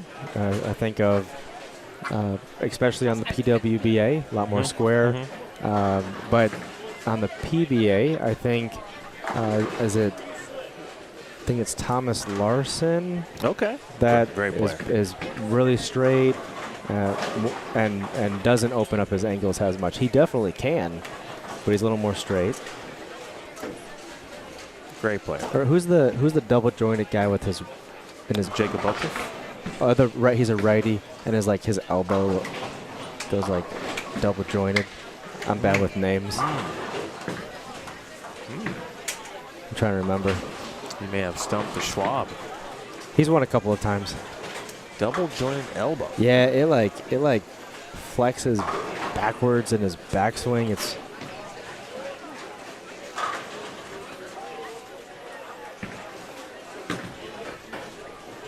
he's foreign from across the pond. Maybe a UK bowler or something. I mean, it wouldn't be Dom, would it? No, not Dom either. You said they've won a couple times, right? Yeah. All right. Well, shouldn't be too hard to find. Oh, it is Thomas Larson. Okay. Okay. Sorry, I was thinking of the other guy. So yes, Thomas Larson. That's exactly who I was thinking of. Sorry. Yeah, he's a very straight player. His hips, his shoulders, always pretty square to the lane, as opposed to being open.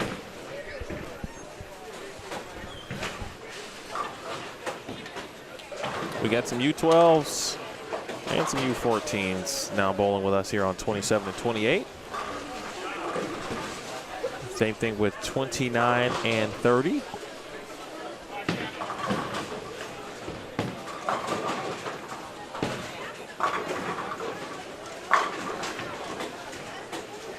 I know Ryan. He cannot believe it. Bad break. That reaction was priceless. And just to the right there on 29 was Logan Jennings. Great start with the strike. Tempin fell late. You know what I just realized is here, but it's not bowling. After watching young Alexander come up, is Maya. She always bowls these too. Yeah, I think so. Now I'm like, when's the last time I actually saw Maya bowl? I wonder if there's an injury or something going on. I feel like she's got to be close to like college.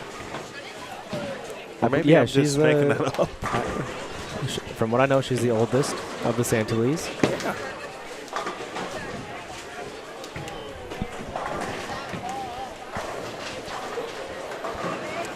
That's got to be a really good story. We got to figure out a way to tell the Santalese story. We should do a feature of them. Yeah, I'll maybe Dee and Pat are doing more interviews. Yeah. I mean, that's a bowling family, like a true one. Now, I don't know if their parents obviously bowl. You assume yes, Yeah, it'd be even more unique but you if don't they want didn't. to assume that because a lot of bowlers, a lot of youth bowlers in our current state, whose parents did not actually bowl. Yeah. I've heard that that's story unique. a ton of times. Curtis Taylor, Mr. Taylor, Easton's dad, did not bowl. Not a bowler. No, not originally a bowler. I've heard more of the birthday party type of stories with, I feel like, our current generation of youth bowlers, but our parents bowled. Yeah. And so that is how we picked it up. A little bit different now with some of our youth players. Doesn't matter how you do it, but in the Santalese case, right, there's a lot of that's an interim or an immediate family, right, from the youth perspective. They got it from somewhere generally, right? Yeah. Very curious about that. All right, good spare. Single pin. Oh, and he I think that was the gritty off the lane, too.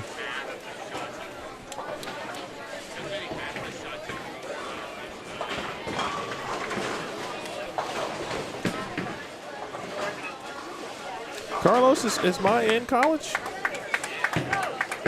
How about that? Yes, she is. Okay. She could still bowl. U23. She could.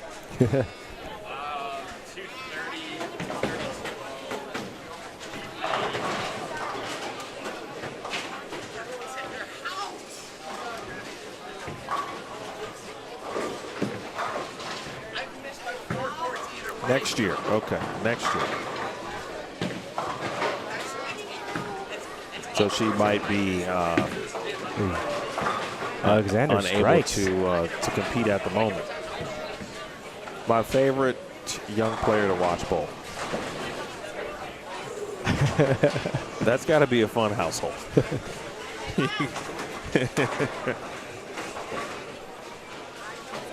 Oswego East, got it. Who do I know from Oswego East? I know A.J. Johnson went to Oswego. I didn't know that there was an East. Yeah, I feel like there was a couple players. I feel like Julia Bond is originally, now she's just straight Aurora, but I feel like she went to Oswego. Or maybe it was like Walbanzi back.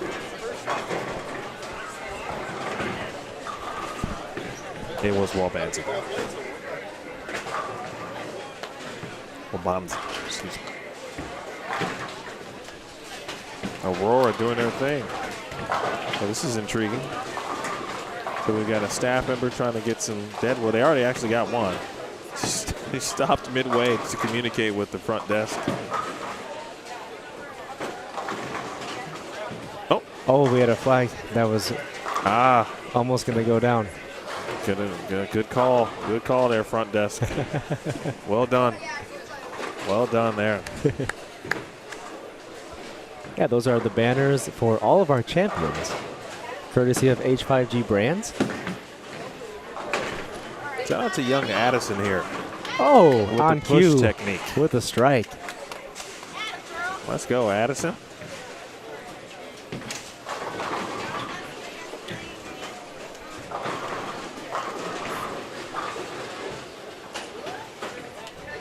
Well, we look forward to it, Mr. Santalese. I look forward to chatting with you. I got a lot of questions. 5-7 converted over on 25 and 26. Nicely done there. Ashlyn Tevis. Did I tell you my favorite Ashlyn Tevis story? Probably mentioned this in the past. Maybe I'm not remembering. All right, so Ashlyn Tevis. And let's take a quick look over there if we can. You see young Joss Weems. Last time we saw Joss, he was shooting 300 earlier this morning. Oh, I'm sorry, this afternoon, game 1, I beg your pardon. Get a decent look at 23 to 26. So Ashlyn Tevis and her parents are here. Ashlyn's from Rockford, Illinois. Goes to, I believe, Harlem. Traditionally great school for bowling. Yeah. As most Rockford schools are.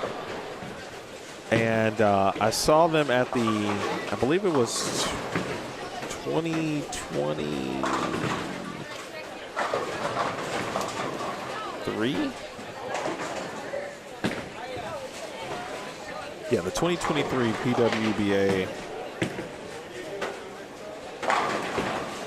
Well, maybe, was it last year? Maybe it was last year. I don't know. What years they're running. But I saw them on break. It was definitely a national event because we had time. So I went down to the mall to grab lunch. So maybe it was 2022. Which seemed like just a fast, I guess, 3 years, which would make sense at this point. And I had known Ashlyn now from bowling, EYTs, right? And so for me, in my head, I'm like, okay, it's only a matter of time before, someone's going to pay attention collegiately, right? College coaches will see the talent and, just begin to knock on the door and contact. And I saw her and her mom in the mall near the food court. And we just stopped, had a brief combo. And I briefly asked them at the time, did anybody or has anybody reached out, from the college perspective? And also at the time, they didn't have any kind of real clue how things worked. And they were actually kind of concerned that no one was actually going to reach out. Wow. And I said, listen to me. And I could be wrong, but I don't think I am. Just give it a little bit more time. People will be knocking down the door. Yeah. To try to get Ashlyn to go to college at their school, respectively.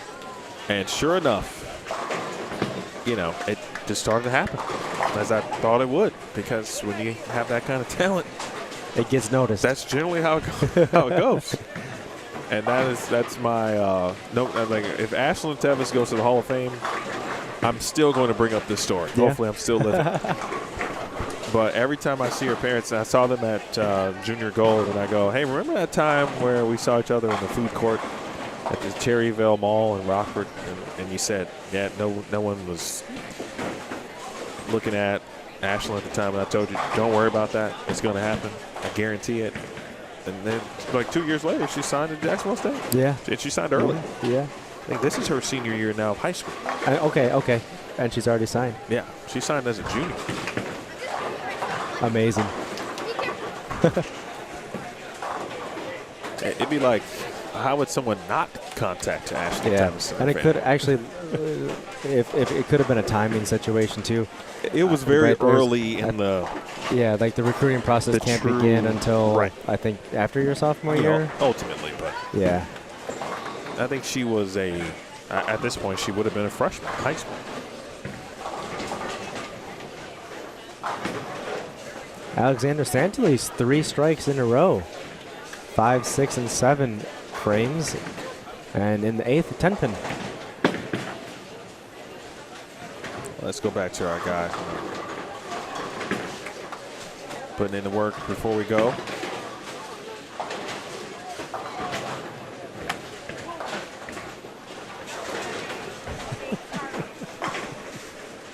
It's 3 actions for me. Oh, hook right there. Hook. I gotta tell you, Addison, the push technique, it's early. Depending on how much she plans to bowl in the future, right? That probably would change.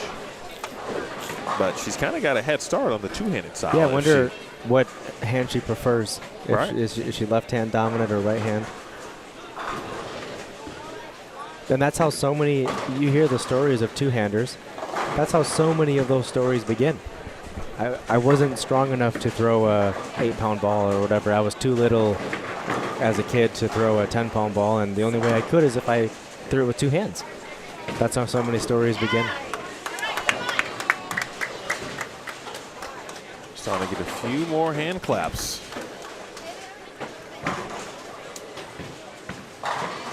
Good spare there for Jersey. Now let's take a quick look at the scores here again.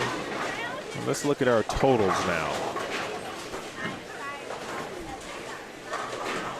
All right, so let's start with U12 since they're on our screen.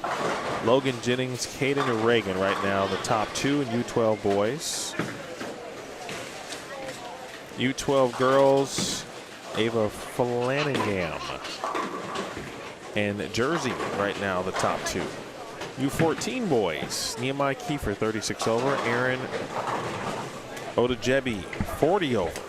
And they are in front by a decent margin right now in comparison to the rest of the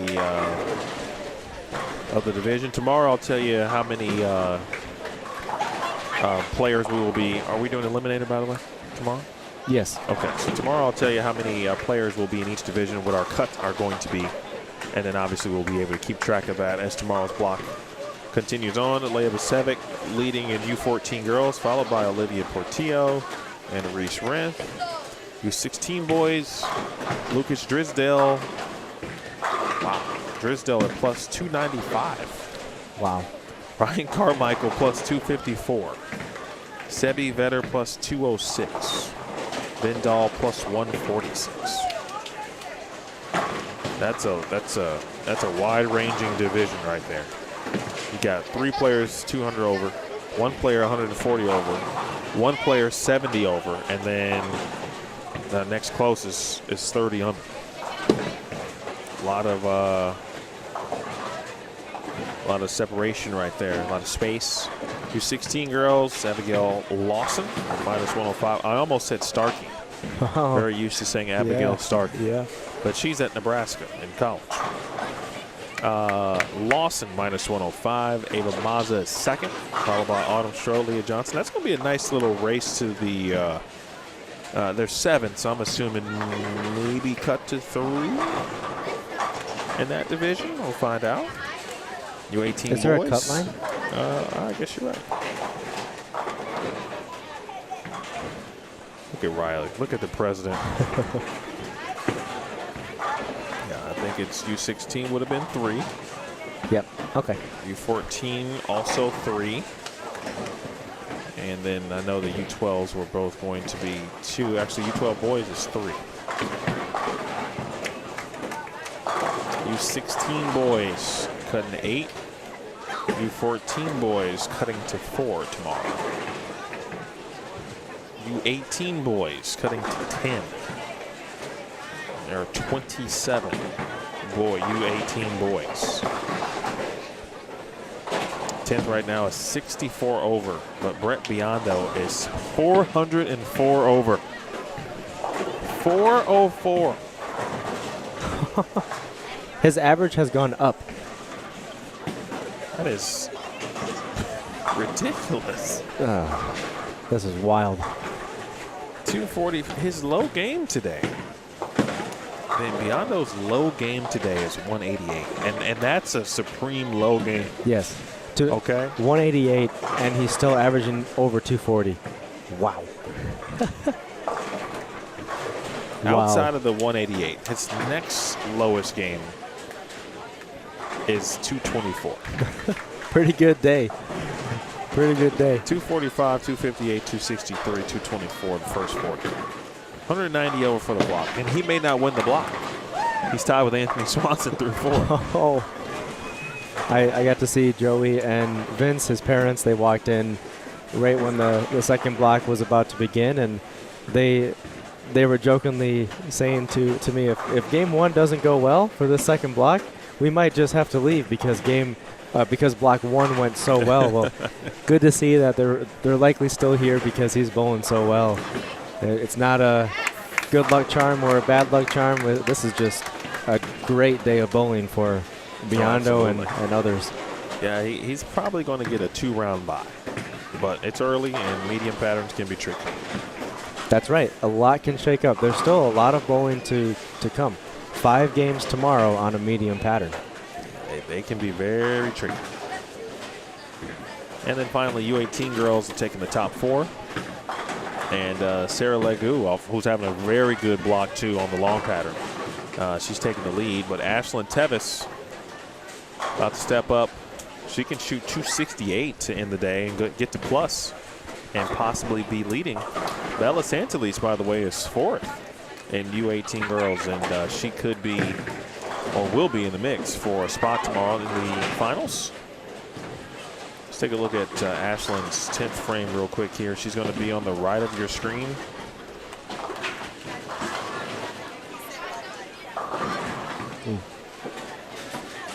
All right, Spare gets her into the 240s. As our 10th frame is winding down on 27 and 28.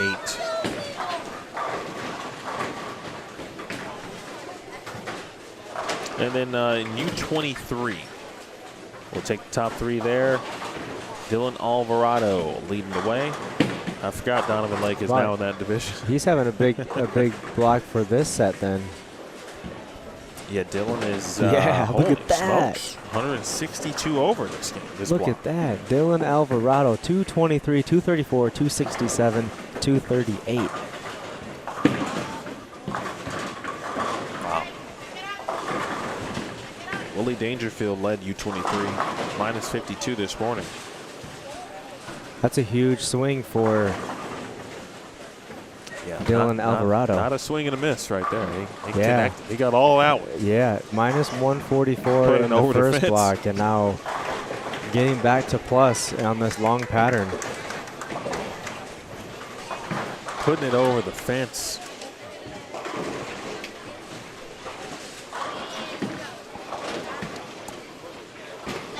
Young Ava, she was part of an interview I saw that will hit the EYT YouTube channel in the future. I think she was being interviewed with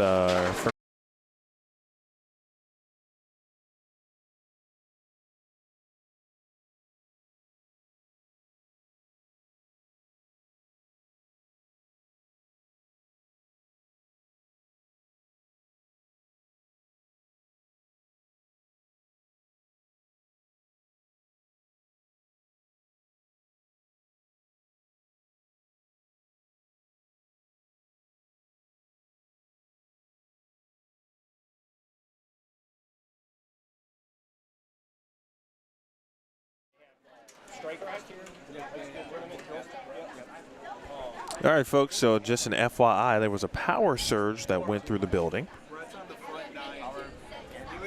He was in his approach for the 10th on that end. Is this a true story? Yeah, Brett's on the front 9. So Brett Biondo was on the front 9 in his approach going for the 10th shot when the power surge happened, which continues the Brett Biondo story of the day.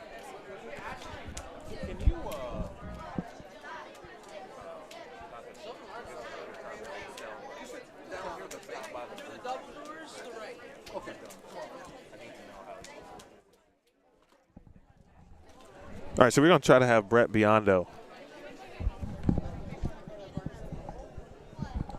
He's not done bowling, but, well, we may not have time for that now that I say that out loud, because we do have to be off the lanes and get packed up here. So power surge is coming up. The bowling center staff, by the way, handled it perfectly. I'm going to request, can we get this color scheme for tomorrow, because it shows up perfectly on camera. That's a selfish thing. But it truly does show up perfectly.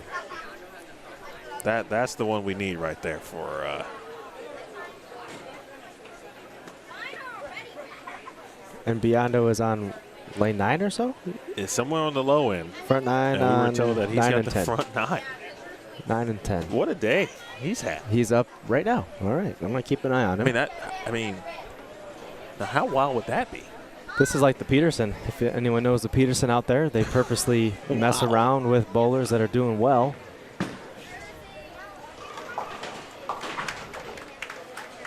He hit the pocket. Now, I can't tell by the reaction if it was a strike. It seems like it may have been a 10-pin. Yeah, he's grabbed a spare ball, so front 9 and seems like a 10-pin for Biondo in game 5/game 10 of qualifying.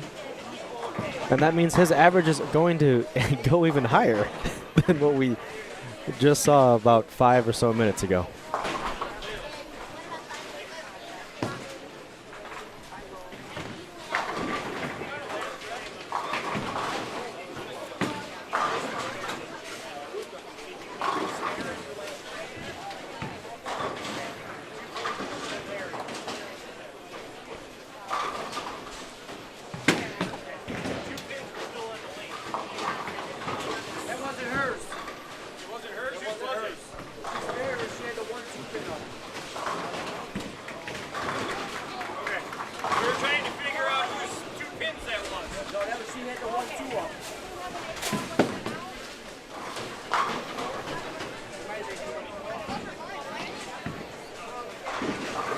All right, we'll get some confirmation on Brett.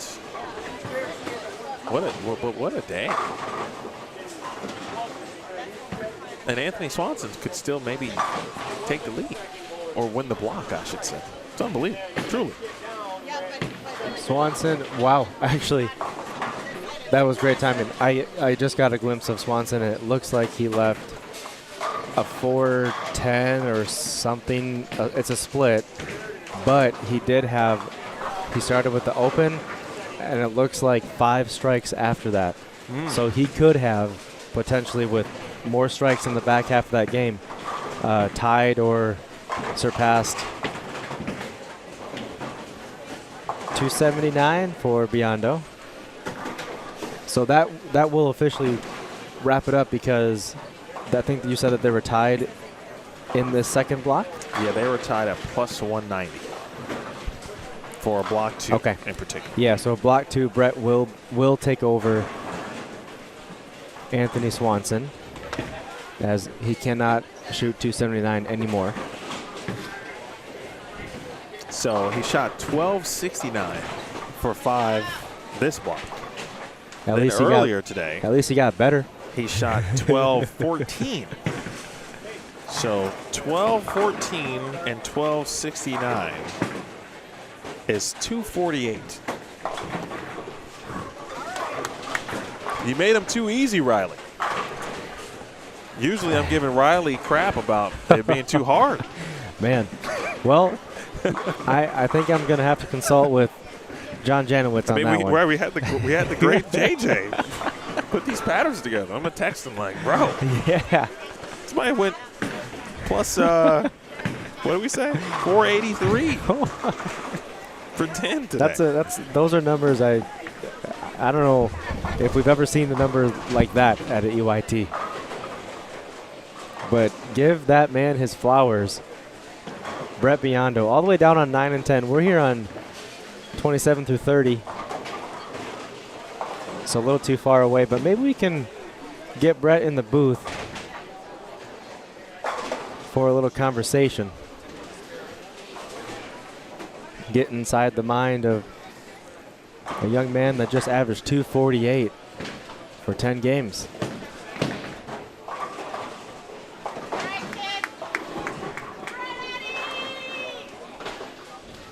All right, Addison strikes in the 10th frame. So a couple more deliveries, and then we'll be finished on our featured pair. We still have between 3 and 2 frames. Yeah, about 3 frames max across the house. And then we'll be wrapping this up, but don't go anywhere. We're going to bring in Brett Biondo for a special interview. You don't want to miss that. We'll get in the mind of, like I said, a young man that just averaged 248 for 10 games. Great spare conversion. Addison, the 4-5 to finish her game. Strike spare in the 10th frame.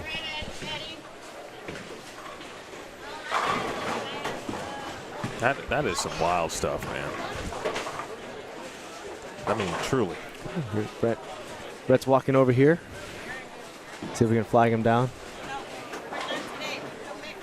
ridiculous.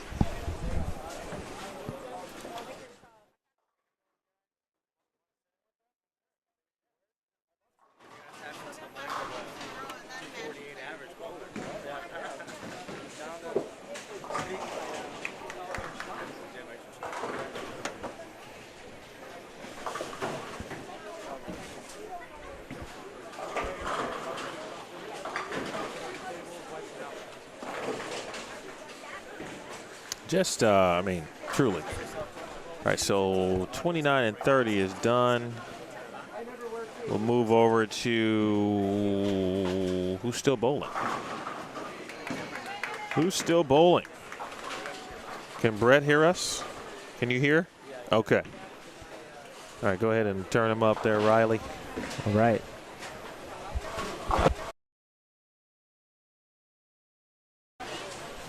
Brett Biondo, who I'm really at a loss for words, but you absolutely destroyed it today. Did you know? Did you know you destroyed it today? Kind of. Okay. I mean, what was the feeling like? Like, truthfully, when you started out this morning, because obviously plus 214, you almost shoot 290 at the end this morning. I'm like, man, he got to plus 214, and then you surpassed that. Yeah. On the long. So what was working so well for you? I mean, you know, for me, I'm more of like a flow type of guy. You know, once I get into that rhythm, then it's just like, you know, strike for days, and I stayed calm and didn't, because I shot 180 game 3, block 1. I didn't let it get in my head, stayed calm, stayed patient, and it just strikes just came. Pretty impressive underneath. So, but you did this across 2 different patterns. And so what did you see on the short pattern that allowed success, and then what did you see on the long pattern that allowed success? The short pattern, I really kept my angles tight, playing more up the lane, and pretty much the same thing with this pattern. I just kind of shimmed it all the way down with the RC Hyperdrive. Literally just got it like 2 days ago. So and it's 16 pounds, so that kind of helps. Is all your equipment 16? No. Or just so now? actually, funny story. That ball used to be my brother's, and he throws 16. So, yeah. How about that? Yeah. Okay. All right. So, I mean, I don't know if you want to fast forward to tomorrow, because medium patterns can be tricky. Yeah. I don't know if you've seen the pattern or not, but what can you take just from today that may help you tomorrow? I know it's going to be different. New day, all of the above, right? But what can you – oh, Caleb almost made the big 4. What can you take from today to tomorrow, no matter what's out there? I mean, just coming with the same mindset of, you know, just staying patient, making good shots. You know, if you have one lower game, then just forget about it and move on. You can't change the past, so, yep, just look forward. And when I'm in that shot, nothing else in the world matters except that shot right now. So that's a lot of wise words and strong mental game, it sounds like. My question for you is, you've had a really hot streak this summer in particular. Starts with Junior Gold, the EYT that followed it, bowled very well there, and other tournaments in between. You've been bowling very well. It's a hot streak. Mentally, I guess, first off, how does that feel? And then mentally, what continues that hot streak to just kind of keep showing up and bowling so well? It feels amazing, like just amazing. And I just keep building off of it and getting better and better each time, no matter what. So, yeah, it gains the confidence too, which really helps. And that helps the mental game as well? Totally helps it.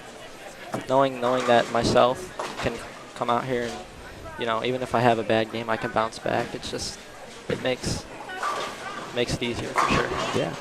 I want to ask one follow-up question too. Is the lane play and the strategy, everything that you did today? I know your parents showed up for the second block. Did you have any help from anyone, or how did you get locked in on your own if it was by yourself? A little bit. I mean, I looked at the pattern a little bit. There was 25 mils out there in the long pattern, and it was basically all in the middle. So I kind of, you know, knew what I was doing there. It's pretty simple. And then the shorter one is just kind of like urethane. I really love urethane, even though the ban, you know. But they didn't ban the black hammer, so it's okay. Okay. Yeah. Well, Brett, Nothing more to say after that, man. Yep. You know, I don't know what you have for breakfast, but eat that tomorrow. I had a chocolate Long John All from right, Dunkin' well, Donuts. yeah, do that. Yeah. And we look forward to seeing you again tomorrow. Enjoy the night, and we'll see you in a minute. All right, thank you guys. Congrats on a great block. We'll see you tomorrow. Thank you so much. See you guys tomorrow. All right, that is Brett Biondo, ladies and gentlemen, who went plus 483 for 10 games. That includes plus 283 for this afternoon on the long pattern. And Riley, before we say goodnight, heck of a performance. I don't know where Anthony Swanson ultimately will end up, but he probably would be second, of course, on this squad. I'm sorry, for this block on the long pattern. But I mean, truthfully, what can you say about that? Quite a day. What a day indeed. And not only just, like you mentioned, we talked about Brett, we talked about Anthony. There's a lot of other bowlers. Take a look at bowl metrics. A lot of other bowlers that had really good days today. And even just outside of that, if there's other bowlers in that field like Sebi and Joss and others, Joss highlighted with the 300. I forget the other guys. Devin McKiskey shot a 300 this morning. So, I mean, fantastic bowling across the board. Tough pattern to begin the day. Come back after lunch, reset, come out with the long pattern, and now I'm sure these bowlers are feeling pretty good heading into the final 5 games tomorrow morning. Got to, man. Don't forget, we've got popcorn for a purpose, folks. The Double Good fundraiser. Double Good popcorn. You can set up your store. Sell $700 worth of popcorn and get yourself a free EYT entry. That begins September 7th tomorrow and it runs through the 11th. Of course, half the proceeds do come back to the Elite Youth Tour. Big thank you to all of our sponsors, of course. Storm, Gail Volschel, Fast Track Physio, H5G, Dexter, Turbo, and Bullstream TV. Thank you to Joliet Town and Country Lanes. They've got some leads coming in, and we've got some things to do to make sure we're ready for us, I should say, to be off the air. There's a gentleman right there who we don't know. Don't know what he's saying, but, people like to get their 15 minutes of fame in. With that said. Thanks, Emil Williams Jr. For the awesome production today. Oh, man. Well, we'll leave you, folks. Brett, plus 483 for 10. But, again, as we talked about, medium patterns can be tricky. There were 3 or 4 other players, actually, who were 200 or more over in the U18 boys division. So, certainly one to look out for tomorrow. Should be very interesting how it all shakes out.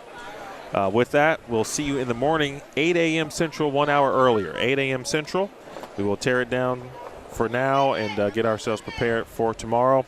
With that, we'll see you. Thanks to the staff, Melanie, Aretha, Megan, Joanne, Steve, of course, Deandra, Rochelle, Corbin, Nora, and Pat, and, of course, for Riley Smith. My name is Emil Williams Jr. We will see you tomorrow. 5 more games on the medium pattern before we cut to the finals. This has been a presentation of the 2025 Battle Royale. You watched it only on the Elite Stream, courtesy of Bullstream TV. Good night, folks.